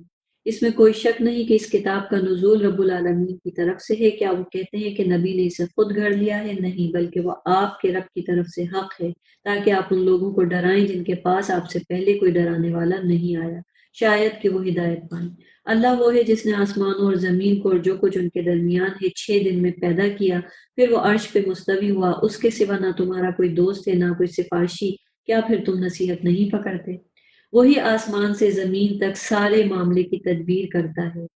پھر ایک دن جس کی مقدار تمہارے شمار کے مطابق 1000 سال ہے، وہ معاملہ اوپر اس کے پاس جاتا ہے۔ یدبر الامر من السماء الى الارض ثم یعرج الیہ فی یوم کان مقدارہ 1000 سنہ مما تعدون، یعنی اللہ کے پاس ایک دن 1000 سال کے برابر ہے۔ اب یہ چیز اس وقت تو سمجھ نہیں آتی ہوگی، لیکن آج آپ کو تو سمجھ میں آنی چاہیے کہ ہر پلانٹ پہ دن چینج ہے۔ ہمارے پاس زمین اپنا ایک راؤنڈ پورا کرتی ہے تو 24 آورس ہو جاتے ہیں، تو ہمارا ایک دن ہو جاتا ہے کتنے 24 آورس میں، لیکن باقی پلانٹس پہ ایسا نہیں ہوتا۔ اگر مرکری پہ چلے جائیں تو مرکری پہ جو ایک دن ہے وہ ہمارے 58 ڈیز کے برابر ہے، یعنی جب ہمارے 58 ڈیز کمپلیٹ ہو جاتے ہیں تو مرکری پہ ایک دن کمپلیٹ ہوتا ہے۔ اسی لیے ہر پلانٹ کا الگ الگ سائیکل ہے، اور اسی لیے یہاں پہ بات کہی گئی۔ لیکن یہاں یہ کہا جا رہا ہے جس میں اوپر جاتا ہے۔ اوپر کیا جاتا ہے؟ اوپر ہمارے اعمال جاتے ہیں، فرشتے ہمارے اعمال اوپر لے کے جاتے ہیں۔ اسی لیے وہ حدیث آتی ہے، میں پڑھ لیتی ہوں، صحیح مسلم کی حدیث ہے کہ آپ صلی اللہ علیہ وسلم نے فرمایا ہر پیر اور جمعرات، یعنی ہر منڈے اور تھرسڈے کو بندے کے اعمال اللہ کو پیش کیے جاتے ہیں۔ اللہ اس دن ہر اس بندے کو معاف کر دیتا ہے جو اللہ کے ساتھ شرک نہیں کرتا، سوائے اس آدمی کے جس کے اور اس کے بھائی کے درمیان ناراضگی ہو، عداوت ہو۔ کہا جاتا ہے کہ ان کا معاملہ پینڈنگ، مؤخر کر دو، حتیٰ کہ یہ دونوں آپس میں بات کر لیں، صلح کر لیں۔ ان کا معاملہ مؤخر کر دو حتیٰ کہ یہ دونوں صلح کر لیں۔ تو یہ کتنی خطرناک بات ہے، اسی لیے نا کہ 3 دن سے زیادہ اپنے بھائی سے ناراض مت ہو، تو صلح کر لو اور معاملے کو ختم کر دو۔ کیوں کیا ہوتا ہے؟ کیونکہ جو اعمال آپ کے اوپر لے کے جا رہے ہیں فرشتے، وہ معاملہ پینڈنگ ہو جاتا ہے۔ وہ مدبر ہی چھپے اور ظاہر کا جاننے والا، نہایت غالب اور خوب رحم کرنے والا ہے، جس نے ہر چیز جو بھی پیدا کی اچھے طریقے سے بنائی، اور اس نے تخلیق انسان کی ابتدا مٹی سے کی، پھر اس کی نسل ایک حقیر پانی کے جوہر نطفے سے چلائی، پھر اس کے اعضاء کو درست کیا، اس میں اپنی روح پھونکی، اس نے تمہارے کان، آنکھیں اور دل بنائے، تم کم ہی شکر کرتے ہو۔ اور ان لوگوں کافروں نے کہا، کیا جب ہم زمین میں گم ہو جائیں گے تو کیا ضرور ہم نئی پیدائش میں ظاہر ہوں گے؟ نہیں، بلکہ وہ تو اپنے رب کی ملاقات کے منکر ہیں۔ قُلْ يَتَوَفَّاكُم مَلَكُ الْمَوْتِ الَّذِي وُكِّلَ بِكُمْ ثُمَّ إِلَىٰ رَبِّكُمْ تُرْجَعُونَ۔ کہہ دیجئے تمہیں موت کا فرشتہ فوت کرتا ہے جو تم پہ مقرر کیا گیا ہے، پھر تم اپنے رب کی طرف لوٹائے جاؤ گے۔ کاش آپ دیکھیں جب مجرم اپنے رب کے حضور سر جھکائے ہوں گے، وہ کہیں گے، ہمارے رب، ہم نے دیکھ لیا، ہم نے سن لیا، لہٰذا ہمیں واپس بھیج کہ ہم نیک عمل کریں، بے شک ہم یقین کرنے والے ہیں۔ اور اگر ہم چاہتے تو ہم ہر شخص کو اس کی ہدایت دے دیتے، لیکن میری طرف سے قول وعدہ ثابت ہو گیا کہ میں جہنم کو جنوں اور انسانوں سب سے ضرور بھروں گا۔ یہ بھی اللہ تعالیٰ نے چیلنج دیا کہ اللہ کو کوئی پرواہ نہیں کہ جہنم انسانوں اور جنوں سے بھر جائے۔ چنانچہ تم عذاب چکھو، اس لیے کہ تم نے اپنے اس دن کی ملاقات بھلائے رکھی۔ بے شک آج ہم نے بھی تمہیں بھلا دیا، اور جو برے عمل تم کرتے تھے ان کی وجہ سے تم ہمیشہ کا عذاب چکھو۔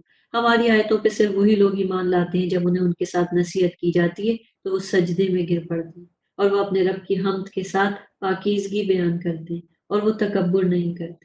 یاد رکھیں کہ جس میں تکبر نہیں ہوگا وہ اتنا ہی جھکا ہوگا، وہی اتنے سجدے کرے گا۔ ان کے پہلو بستروں سے الگ رہتے ہیں، وہ اپنے رب کو خوف اور امید سے پکارتے ہیں، اور جو ہم نے انہیں رزق دیا اس میں سے وہ خرچ کرتے ہیں۔ یہ ہیں وہ لوگ جو اللہ سے ڈرتے ہیں۔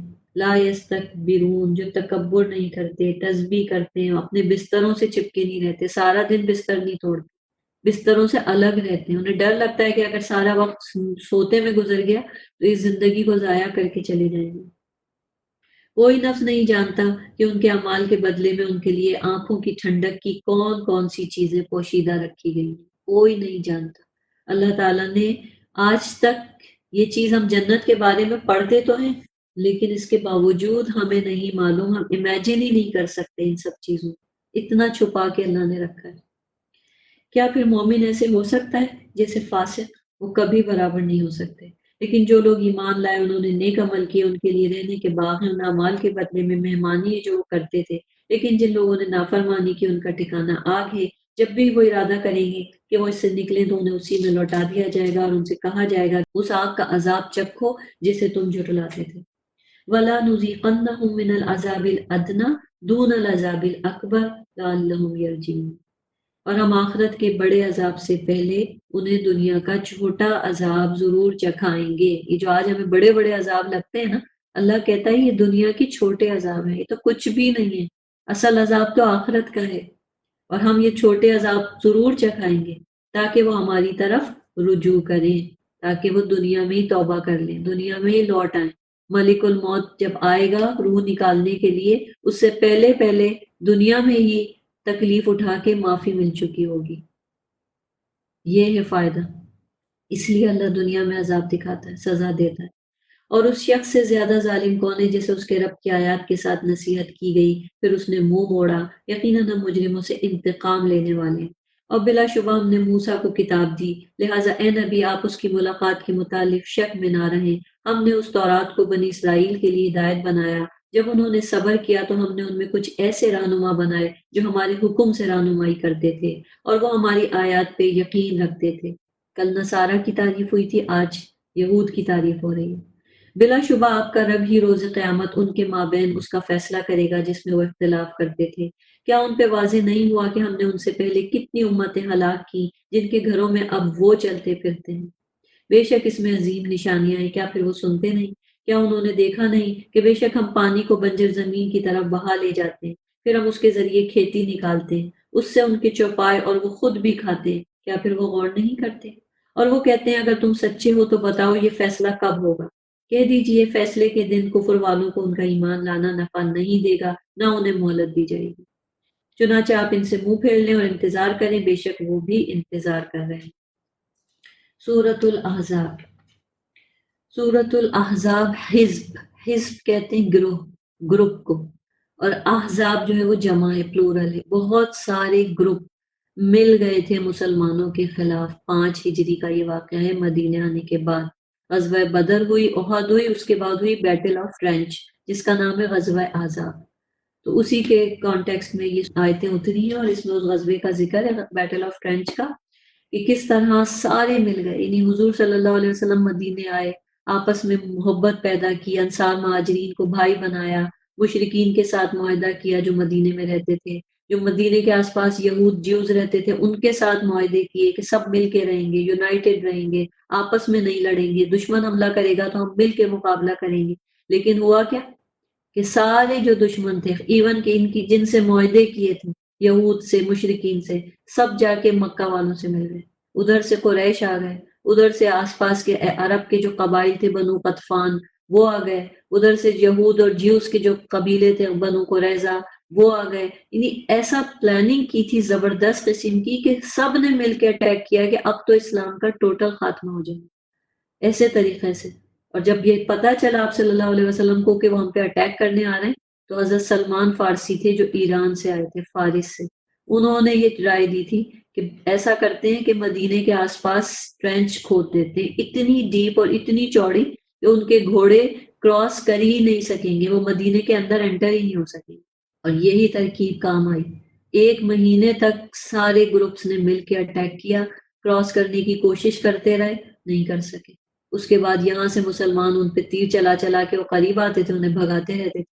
مسلمان ہر وقت یہ پہرا دیتے تھے، تیر چلاتے تھے۔ یہ وہ غزوہ ہے جس میں بعض نمازیں قضا ہوئیں اور آپ صلی اللہ علیہ وسلم نے بعد میں ادا کی، لیکن وہ جنگ کی وہ والی حالت تھی جس کی وجہ سے یہ سب کچھ ہوا۔ تو آئیے دیکھتے ہیں، صرف اس میں غزوہ خندق ہی نہیں ہے، اس کے اندر سوسائٹی، سوشل ایٹیکیٹس بہت سکھائے گئے معاشرتی طور پہ، اور پردے کے جو احکامات ہیں، ابتدائی احکامات، وہ اسی سورہ سے نازل ہوئے ہیں۔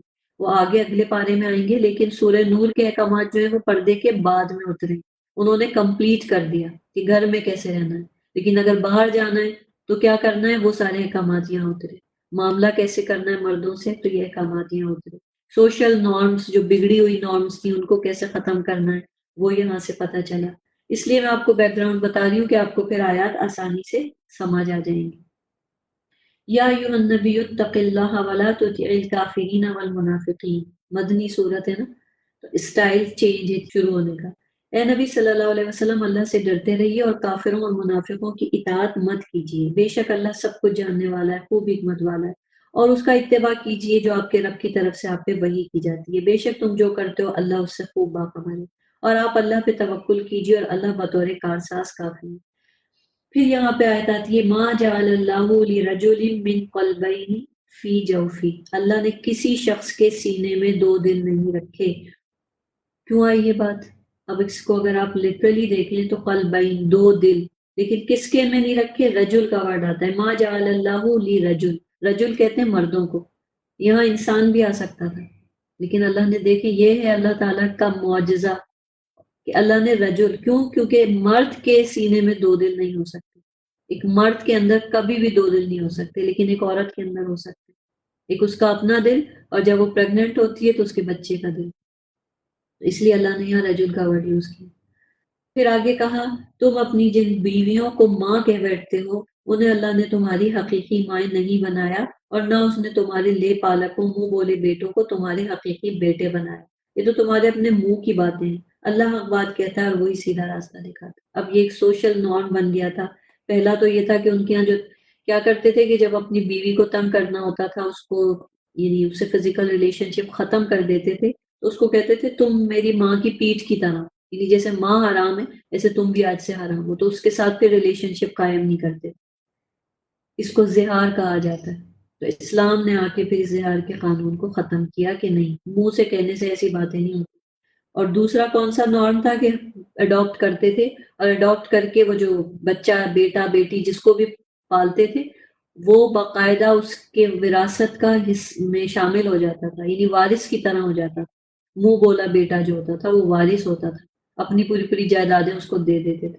لیکن اسلام میں یہ والی اڈاپشن پسندیدہ نہیں ہے، اس لیے یہ والی بات یہاں ختم کی گئی۔ اور ابھی آپ آگے دیکھیں گے کہ آپ صلی اللہ علیہ وسلم نے اس زمانے میں جب تک یہ آیات نہیں اتنی تھی، زید بن حارثہ جو آپ کے ایک خادم تھے، غلام تھے، ان کو اپنا بیٹا بنا لیا تھا، تو لوگ انہیں زید بن محمد بولتے تھے۔ تو جب یہ آیتیں آئی ہیں تو اس کے بعد سے پھر آپ نے بھی وہ رشتہ ختم کر دیا، محبت اسی طرح کی، لیکن زید بن محمد کے بجائے دوبارہ زید بن حارثہ کہا جانے لگا۔ تو یہاں پہ یہ بات کہی گئی کہ ان لے پالکوں یعنی ان منہ بولے بیٹوں کو ان کے حقیقی باپوں کی نسبت سے پکارو۔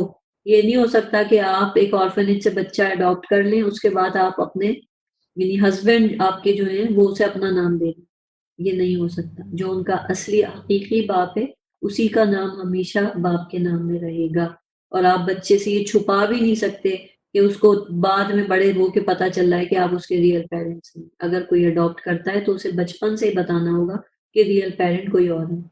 اللہ کے نزدیک یہ بہت انصاف کی بات ہے، کیوں؟ کیونکہ اس سے کیا ہوتا ہے، یہ جو اڈاپشن کر لی جاتی ہے نا، اس کے بعد پھر اس میں اکثر لوگ دودھ نہیں پلاتے، پھر پردے کے احکام حجاب کے مسئلے کھڑے ہو جاتے ہیں، اور پھر نسب خراب ہو جاتا ہے۔ پھر اگر تمہیں ان کے باپوں کا علم نہیں ہو، اب جیسے سلمان فارسی کی بات ہوئی، اب وہ اتنی دفعہ 50 دفعہ بک کے غلام بنے تھے، انہیں اپنے اصلی باپ کا نام ہی نہیں پتا، تو اب کیا کرو؟ اگر تمہیں ان کے باپوں کا علم نہ ہو تو وہ تمہارے دینی بھائی ہیں اور تمہارے دوست ہیں، اور اس معاملے میں تم بھول چوک جاؤ تو اس میں تم پہ کوئی گناہ نہیں، لیکن تمہارے دل جس بات کا عزم کر لیں تو وہ گناہ ہے، اور اللہ بہت بخشنے والا بڑا رحم کرنے والا ہے۔ نبی مومنوں پر خود ان سے بھی زیادہ حق رکھنے والے ہیں، یاد رکھیں، ہم سے بھی زیادہ نبی ہم کو چاہتے ہیں اور احکامات آگے آنے والے ہیں، اسی لیے اللہ نے یہ بات کہی ہے کہ اپنے نبی کی محبت کو اپنے دل میں بسا لو، کیونکہ تم کو سب سے بڑھ کے تمہارے نبی چاہتے ہیں۔ بخاری کی حدیث ہے، انس بن مالک کہتے ہیں کہ ایک شخص نے رسول اللہ سے قیامت کے بارے میں پوچھا کہ کب قائم ہوگی؟ آپ نے فرمایا تم نے کیا کوئی تیاری کی ہے قیامت کی؟ اس نے کہا کہ کچھ بھی نہیں، سوائے اس کے کہ میں اللہ اور رسول سے محبت کرتا ہوں۔ تو آپ نے فرمایا تم انہی کے ساتھ ہوگے جن سے تم محبت کرتے ہو۔ انس رضی اللہ عنہ کہتے ہیں کہ ہمیں کبھی اتنی خوشی کسی بات سے نہیں ہوئی جتنی اس حدیث کو سن کے ہوئی کہ تم ان کے ساتھ ہوگے جن سے تم محبت کرتے ہو۔ تو انس رضی اللہ عنہ نے کہا میں بھی نبی صلی اللہ علیہ وسلم سے، ابو بکر سے، عمر رضی اللہ عنہما سے محبت کرتا ہوں، اور ان سے اپنی اس محبت کی وجہ سے میں امید رکھتا ہوں کہ میں جنت میں ان کے ساتھ ہوں گا، اگرچہ میرے اعمال ان جیسے نہیں ہیں۔ تو یہ ہے نبی سے محبت۔ پھر آگے کہا النبی اولا بالمؤمنین من انفسهم وازواجہ امہاتہم واولو الارحام بعضهم اولا ببعض فی کتاب اللہ من المؤمنین والمہاجرین الا ان تفعلوا الى اولیائکم معروفا کان ذلک فی الکتاب مسطورا۔ اور نبی کی بیویاں ان کی مائیں ہیں۔ یہاں سے ہم کو پتہ چلا اب یہ رول، ایک لا آ گیا، اللہ تعالیٰ نے قانون اتار دیا کہ جو نبی نے جن جن سے شادی کی تھی، تو جو ان کی بیویاں ہیں، ان کی ازواج ہیں، وہ ساری امت کی کیا ہیں؟ مائیں ہیں۔ اس لیے ہم انہیں کہتے ہیں امہات۔ ماں کو کہتے ہیں امہات، اس کا پلورل ہے امہات المومنین، مومنوں کی مائیں، یعنی ان سے کوئی شادی نہیں کر سکتا تھا نبی کی وفات کے بعد بھی۔ اور رشتہ دار اللہ کی کتاب کی روح سے مومنین اور مہاجرین کی نسبت آپس میں ترکے کے زیادہ حقدار ہیں، یعنی وراثت جو ہوگی وہ ریئل ایئر کو اس کو ملے گی۔ ایسے نہیں ہو سکتا کہ آپ نے بچہ اڈاپٹ کر لیا اور اس کے بعد پھر آپ کی جو وراثت ہے وہ اڈاپٹڈ سن کو چلی جائے، یہ نہیں ہوتا اسلام میں۔ اڈاپٹڈ سن کے لیے وراثت میں حصہ نہیں، ہاں اس کو گفٹ کر سکتے ہیں زندگی کے اندر، مگر تم اپنے دوستوں سے کوئی بھلائی کرنا چاہو تو کر سکتے ہو، یہ کتاب الہی میں لکھا ہے، یا جو 1/3 غیر وارثوں کو دے سکتے ہیں اس میں سے دیا جا سکتا ہے۔ وَإِذْ أَخَذْنَا مِنَ النَّبِيِّينَ مِيثَاقَهُمْ وَمِنْكَ وَمِن نُوحٍ وَإِبْرَاهِيمَ وَمُوسَىٰ وَعِيسَىٰ ابْنِ مَرْيَمَ، اور اے نبی یاد کریں جب ہم نے تمام نبیوں سے ان کا عہد لیا، اور آپ سے بھی، اور نوح اور ابراہیم اور موسیٰ اور عیسیٰ ابن مریم سے بھی، اور ان سے ہم نے پختہ عہد لیا تاکہ اللہ سچوں سے ان کی سچائی کے متعلق پوچھے، اور اس نے کافروں کے لیے دردناک عذاب تیار کر رکھا ہے۔ اب آگے شروع ہوتی ہیں غزوے کے متعلق آیات، یا ایھا الذین آمنوا اذکروا نعمت اللہ علیکم، اے ایمان والوں تم اپنے اوپر اللہ کا احسان یاد کرو جب تم پہ کفار کے لشکر چڑھ آئے تھے، سب مل کے چڑھ آئے تھے، اٹیک کر دیا تھا، پھر ہم نے ان پر آندھی اور فرشتوں کے ایسے لشکر بھیجے جنہیں تم نے دیکھا بھی نہیں، اور تم جو عمل کرتے ہو اللہ اسے خوب دیکھ رہا ہے۔ یعنی 1 مہینے تک وہ محاصرہ کرے رہے تھے، گھیرے رہے تھے، اور اس کے بعد پھر کیا ہوا تھا کہ فائنلی اللہ نے ایک ایسی آندھی بھیجی تھی جس سے ان کے ٹینٹس، ان کے سامان سب اکھڑ گئے تھے، اور پھر راتوں رات ان کو جانا پڑا تھا 1 مہینے بعد تھک ہار کے۔ جب دشمن تم پہ تمہارے اوپر سے اور تمہارے نیچے سے چڑھ آئے، اور جب آنکھیں پھترا گئیں، کلیجے منہ کو آنے لگے، تم اللہ کے بارے میں طرح طرح کے گمان کرنے لگے۔ یعنی کمزور جو مومن تھے یا جو وہ تھے منافق تھے، پھر ان کو ڈر صحیح معنوں میں لگنے لگا کہ اب تو کیا ہوگا۔ وہاں مومن آزمائے گئے اور شدت سے ہلا مارے گئے، یہ تھا امتحان۔ یعنی اتنے سارے گروپ بنا کے سارے کنٹریز اگر کسی ایک کنٹری کے اوپر اٹیک کر دیں تو اس بیچارے کا کیا حال ہوگا۔ اور جب منافق اور جن لوگوں کے دلوں میں مرض تھا وہ کہہ رہے تھے اللہ اور اس کے رسول نے ہم سے محض دھوکے کا وعدہ کیا تھا، اب انہوں نے کہا کہ یہ دیکھو اللہ کی تو مدد ہی نہیں آ رہی، یہاں تو سب ہم پہ چڑھ کے آ گئے، اور نبی کہتے تھے کہ اللہ بچائے گا۔ منافقوں نے پھر یہ باتیں پروپیگیٹ کرنا شروع کر دی۔ جب ان میں سے ایک گروہ نے کہا اے اہل یثرب، آج تمہارے لیے لشکر کے ساتھ ٹھہرنے کا موقع نہیں، لہٰذا تم لوٹ جاؤ، اور ان میں سے ایک گروہ نے نبی سے اجازت مانگی، کہتے تھے بے شک ہمارے گھر غیر محفوظ ہیں، حالانکہ وہ گھر غیر محفوظ نہیں تھے، وہ تو جنگ سے بھاگنا چاہتے تھے۔ تو منافقوں نے پھر وہی آ کے ایکسکیوزز کیے اور اہل یثرب کہہ کے پکارا۔ یثرب جو ہے وہ مدینہ کا پرانا نام تھا دور جاہلیت کا، اور حضور صلی اللہ علیہ وسلم نے اسے ختم کر دیا تھا۔ ان لوگوں نے وہ پرانی وہ جو ہوتی ہے نا تعصب کو باعث ہو کہ اس کو ابھارنے کے لیے، حمیت کو ابھارنے کے لیے جان بوجھ کے ان کے نیشنلٹی کو لے کے بیچ میں آئے، تاکہ وہ جو ہے وہ سب ان کے ساتھ مسلمان چھوڑ کے چلے جائیں، اپنے کہا ہمارے گھر سیف نہیں ہے، ہم واپس جا رہے ہیں، ہم جنگ نہیں لڑیں گے۔ اور اگر اس مدینے کے اطراف سے ان پر کفار کے لشکر داخل کیے جاتے، پھر انہیں فتنے کی دعوت دی جاتی تو فوراً اس میں کود پڑتے، اور اس میں بس تھوڑا ہی توقف کرتے۔ یعنی اگر یہ حملہ ان کے گھروں پہ ہوتا تو پھر کیا کرتے؟ پھر کیا یہ کہتے ہم تو بھاگ رہے ہیں؟ اور بلا شبہ اس سے پہلے انہوں نے اللہ سے عہد کیا تھا کہ وہ پیٹ نہیں پھیریں گے، اور اللہ کے عہد کی پوچھ گچھ تو ہونی ہے۔ قُل لَن يَنفَعَكُمُ الْفِرَارُ، آپ کہہ دیجئے اگر تم موت سے یا قتل ہونے سے بھاگو تو تمہارا بھاگنا تمہیں ہرگز فائدہ نہیں دے گا، اور تب تم بہت کم فائدہ اٹھاؤ گے۔ کہہ دیجئے کون ہے جو تمہیں اللہ سے بچا سکے اگر وہ تمہیں نقصان پہنچانے کا ارادہ کرے یا وہ تم پہ رحمت کا ارادہ کرے، اور وہ اللہ کے سوا اپنے لیے کوئی حمایتی نہ پائیں گے اور نہ کوئی مددگار پائیں گے۔ بے شک اللہ انہیں جانتا ہے جو تم میں سے جہاد میں رکاوٹیں ڈالنے والے ہیں، اور انہیں بھی جو اپنے بھائیوں سے کہتے ہیں ہمارے پاس آ جاؤ، اور وہ جنگ میں کم ہی شریک ہوتے ہیں۔ یعنی یہ منافق خود کیا کرتے تھے؟ خود بھی نہیں لڑتے تھے، اور وہ جو دوسرے اٹیک کرنے والے تھے ان کے ساتھ مل جاتے تھے، ان کو چڑھایا کرتے تھے، اس حال میں کہ وہ تمہارا ساتھ دینے میں سخت بخیل ہیں۔ جبکہ چنانچہ جب خوف کا وقت آئے تو آپ انہیں دیکھتے ہیں کہ وہ یوں آ کے گھما گھما کے آپ کی طرف دیکھتے ہیں جیسے وہ شخص جس پہ موت کی غشی تاری ہو۔ پھر جب خطرہ دور ہو جائے تو مال غنیمت کے انتہائی حریص بن کے تمہارے سامنے تیز تیز زبانیں چلانے لگتے۔ کیسے اللہ تعالیٰ نے منافقوں کے سارے پوسچر اور ان کی سٹائلز قرآن میں ڈیفائن کر دیے نا، ڈسکرائب کر دیے کہ آنکھیں ایسے گھماتے ہیں، ایسے جیسے بے ہوش ہو رہے ہیں موت کی ڈر سے، زبانیں تیز تیز چلاتے ہیں اور کرتے کچھ نہیں۔ یہ لوگ ایمان لائے ہی نہیں، اللہ نے ان کے اعمال ضائع کر دیے، اور یہ اللہ کے لیے نہایت آسان ہے۔ وہ سمجھتے ہیں کہ ابھی تک لشکر گئے نہیں، اور اگر یہ لشکر چڑھ آئے تو وہ تمنا کرتے ہیں کاش وہ صحرا نشین دیہاتوں میں جا بستے۔ منافق کہتے تھے اف اب تو جنگ شروع ہو گئی، اب تو فیس کرنا پڑے گا، کاش ہم کسی گاؤں میں بیٹھے ہوتے دور کہیں پہ، اور ہم یہ چیزیں فیس ہی نہیں کرتے۔ وہ کہتے ہیں اور وہاں تمہاری خبریں دریافت کرتے، اگر وہ تم میں موجود ہوتے ہیں تو وہ دشمن سے لڑائی میں کم حصہ لیتے ہیں۔ یقیناً تمہارے لیے رسول اللہ کی ذات میں بہترین نمونہ ہے۔ تو اب کیا کرو، منافقوں کی بات میں مت آؤ۔ لقد کان لکم فی رسول اللہ اسوۃ حسنہ، یہ ایک رول ماڈل دیا ہے نا ہم نے تمہیں، اخلاق سیکھنا اس سے سیکھو، بہترین رول ماڈل ہر اس شخص کے لیے جو اللہ سے ملاقات و یوم آخرت کی امید رکھتا ہے اور کثرت سے اللہ کا ذکر کرتا ہے۔ تو بحیثیت لیڈر آپ رول ماڈل تھے، بحیثیت میسنجر رول ماڈل تھے، بحیثیت ایک شوہر رول ماڈل تھے، بحیثیت اپنے غلاموں کے اوپر مالک رول ماڈل تھے، ہر طرح سے اپنی امت کے لحاظ سے، اپنے رشتہ داروں سب کے لحاظ سے آپ کا جو کیریکٹر تھا وہ رول ماڈل تھا۔ اور مومنوں نے جب لشکر دیکھے تو کہا یہ تو وہی ہے جس کا اللہ اور اس کے رسول نے ہم سے وعدہ کیا تھا، اور اللہ اور اس کے رسول نے سچ کہا تھا، اور اس چیز نے ان کے ایمان اور فرما برداری کو زیادہ کر دیا۔ منافقوں کی آنکھیں گھومنے لگی موت کے ڈر سے، اور مسلمانوں نے کہا ہاں یہ تو ہوگا، اللہ نے وعدہ کیا تھا کہ یہ سب اللہ ایسے ہی ٹیسٹ کرے گا۔ ان کا ایمان اور بڑھ گیا۔ مومنوں میں سے کچھ لوگ وہ ہیں جنہوں نے اللہ سے جو عہد کیا تھا وہ سچ کر دکھایا، چنانچہ ان میں سے بعض نے اپنا عہد پورا کیا۔ جیسے بعض نے کہا تھا کہ ہمیں بدر نہیں ملی، ہم احد میں نہیں لڑ سکے، ہمیں جب بھی موقع ملے گا شہید ہونے کا ہم سامنے آئیں گے، تو انہوں نے وہ کر دکھایا۔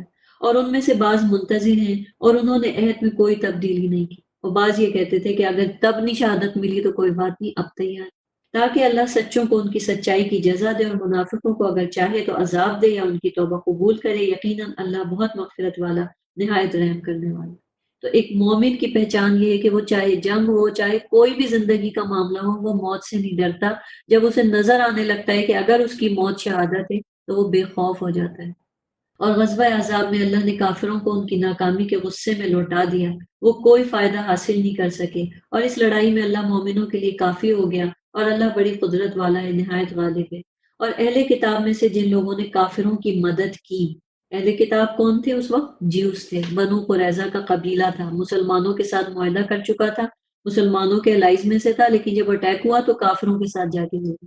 تو جن لوگوں نے کافروں کی مدد کی تھی انہیں اللہ نے ان کے قلعوں سے اتارا۔ اب جب جنگ خندق ختم ہو گئی، مسلمان جیت گئے، ختم ہوئی ہے، حضور صلی اللہ علیہ وسلم گھر آئے، غسل کر رہے ہیں، جبریل آ گئے۔ جبریل نے کہا ہم فرشتوں نے اپنے ویپنز نہیں اتارے، آپ نے کیسے اتارے؟ اور ابھی چلیں اور ان بنو قریظہ کا خاتمہ کریں جنہوں نے آپ کے ساتھ غداری کی ہے، یہ ٹریٹر ہیں۔ تو اسی وقت پھر مسلمان گئے، اور یہ بنو قریظہ اپنے قلعوں میں رہتے تھے، ان میں چھپ گئے جا کے، اور ان کے دلوں میں اللہ نے رعب ڈال دیا۔ تم ان کے ایک گروہ کو قتل کر رہے تھے اور دوسرے گروہ کو قیدی بنا رہے تھے، اور اللہ نے تمہیں ان کی زمینوں اور ان کے گھروں اور ان کے اموال اور زمین کا وارث بنا دیا جسے تمہارے قدموں نے روندا نہیں، اور اللہ عرش پہ خوب قادر۔ بالآخر یہ لوگ بھی ہار گئے، اپنے قلعوں میں ان کا محاصرہ ہوا۔ اب آگے آیت آتی ہے ورس 28 میں، آپ صلی اللہ علیہ وسلم کی ازواج سے متعلق یہ آیت ہے، یا ایھا النبی قل لازواجک ان کنتن تردن الحیاۃ الدنیا وزینتها فتعالین امتعکن واسرحکن سراحا جمیلا۔ یہ کننا اور ہننا جو ہے بیسیکلی فیمنن صیغے ہیں، اس لیے یہاں پہ بات ہو رہی ہے اے نبی اپنی بیویوں سے کہہ دیجئے اگر تم دنیا کی زندگی اور اس کی زینت چاہتی ہو تو آؤ میں تمہیں کچھ سامان دوں اور تمہیں بھلے طریقے سے رخصت کر دوں۔ یہ جو آیت تخیر ہے، یعنی اللہ تعالیٰ نے نبی صلی اللہ علیہ وسلم کو یہ آپشن دیا تھا کہ جس بیوی کو رکھنا چاہیں رکھیں، جس کو چاہیں الگ کر دیں۔ اور ایسا کیوں ہوا تھا؟ اس کا بیک گراؤنڈ یہ ہے کہ ابھی جو بنو قریظہ کے ساتھ ہوا تھا اس میں جیتے تھے مسلمان، ابھی آپ نے پڑھا ان کا مال غنیمت ہاتھ آیا، تو اب مسلمان 5 ہجری کے بعد اتنے اسٹرانگ ہوئے کہ پہلی دفعہ بہت مال ہاتھ آیا، کیونکہ یہ جیوز جو تھے نا یہ بخیل تھے، بہت کچھ اسٹور کر کر کے رکھتے تھے۔ اب ان کا مال جب مسلمانوں کے ہاتھ آیا تو مسلمانوں کے گھروں میں تو یہ حال تھا کہ چراغ جلانے کو آئل ہوتا تھا، آپ صلی اللہ علیہ وسلم کو 3 میلز کا کھانا پورے وقت ایک دن میں ملتا نہیں تھا۔ تو ازواج نے آ کے جب آپ نے وہ مال سب کو بانٹا تو ازواج نے آ کے کہا کہ اب ہمارا بھی جو آپ نے ایک حصہ بنا رکھا ہے اس میں تھوڑا اضافہ کر دیں ہمارے خرچے میں گھر کے۔ تو یہ بات جو تھی آپ صلی اللہ علیہ وسلم کو بالکل پسند نہیں آئی، آپ ناراض ہو گئے اور 1 مہینے تک آپ ان سے الگ ہو گئے، اپنا اجرا الگ کر لیا آپ نے، کسی بیوی کے پاس نہیں۔ حضرت عمر کی حدیث آتی ہے کہ حضرت عمر کو کسی نے آ کے کہا کہ وہ تمہاری بیٹی کو طلاق دے دی نبی نے، حضرت حفصہ حضرت عمر کی بیٹی جو تھی وہ آپ صلی اللہ علیہ وسلم کے عقد میں تھی، اور کہا ساری بیویوں کو طلاق ہو گئی۔ حضرت عمر سخت پریشان ہو کے بھاگے، اور آپ سے پوچھا تو آپ نے کہا کہ نہیں میں نے طلاق نہیں دی، لیکن یہ کہ حضرت عمر نے کہا اچھا میں سمجھتا ہوں کہ وہ بیویاں آپ کو تنگ کرنے لگی، اور حضرت عمر نے کہا کہ جب ہم مکہ میں تھے تو اس وقت ہم عورتوں کو دبا کے رکھتے تھے، اب جب ہم مدینے میں آئے یعنی کہ اسلامک اسٹیٹ قائم ہوئی ہے تو یہ عورتیں شوہروں کو دبانے لگی، اور انہوں نے اپنی بیٹی سے کہا حفصہ سے تم بھی نبی کو تنگ کرتی ہو؟ تو انہوں نے کہا کہ ہاں اکثر ہم نبی سے ہم بھی ناراض ہو جاتے ہیں۔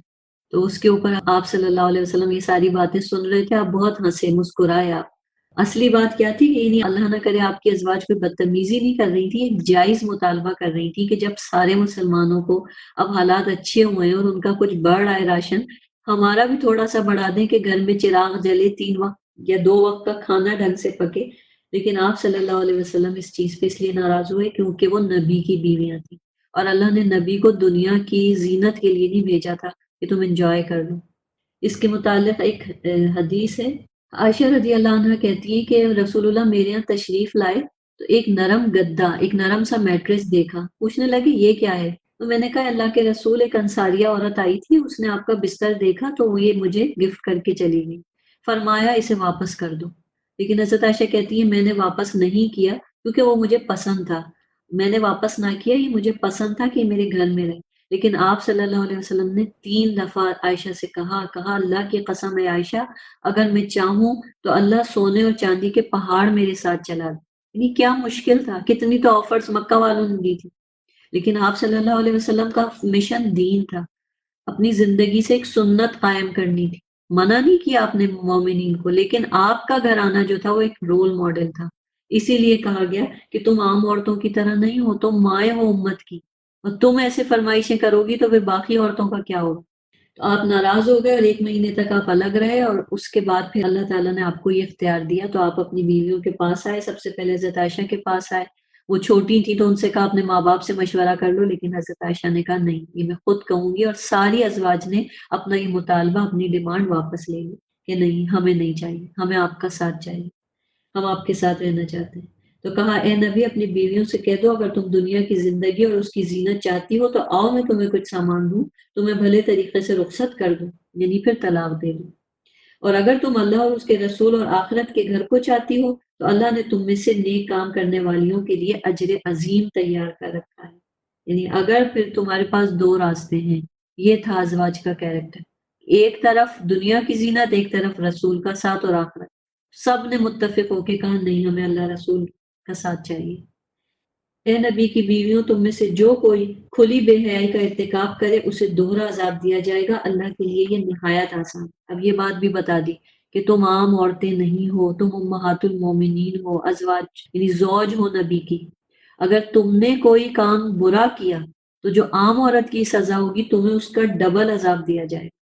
کیوں؟ کیونکہ ان کا اجر بھی زیادہ تھا تو پھر سزا بھی، حالانکہ وہ ایسا کام کر نہیں رہی تھی، لیکن اللہ نے ان کا ایز اے رول ماڈل انہیں بتا دیا کہ تمہیں ایک عام عورت کی طرح زندگی نہیں گزارنی۔ اب یہاں پہ بہت دفعہ ان باتوں پہ بھی اعتراض ہوتا ہے کہ اتنی بیویاں تھیں ہی کیوں؟ تو اس چیز کو بھی ذہن میں رکھ لیں کہ یہ اتنی بیویاں نبی صلی اللہ علیہ وسلم اپنی خواہش کے لیے نہیں کرتے تھے۔ آپ کی ایک ہی بیوی تھی حضرت خدیجہ، جو آپ نے جوانی میں بھی شادی کی ہے تو اپنی بڑی عورت سے شادی، اس کے بعد پھر حضرت سودا سے شادی ہوئی ہے، اور باقی جتنی بھی شادیاں ہوئی ہیں نا، یہ 5 سال کا عرصہ ہے جب آپ کی ایج آئی تھنک 52 سے ابو تھی، اور ان سب سے بیواؤں سے آپ نے شادیاں کی۔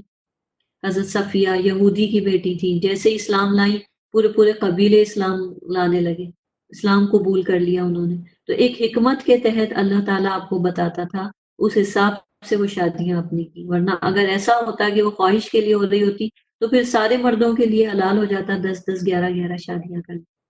لیکن وہ دین کا مشن تھا، اس کے بعد آپ کی وفات ہو گئی، آپ کے ازواج کے ذریعے دین آگے پھیلا۔ ابھی آپ پڑھیں گے حضرت عائشہ صدیقہ کے ذریعے کتنی احادیث ہم تک پہنچی، وہ والی باتیں جو کہ کسی کو نہیں پتا ہوتی تھی، انٹیمیسی سے ریلیٹڈ، گھر کے اندر کے معاملات، سب حضرت عائشہ کے ذریعے ہم تک پہنچے۔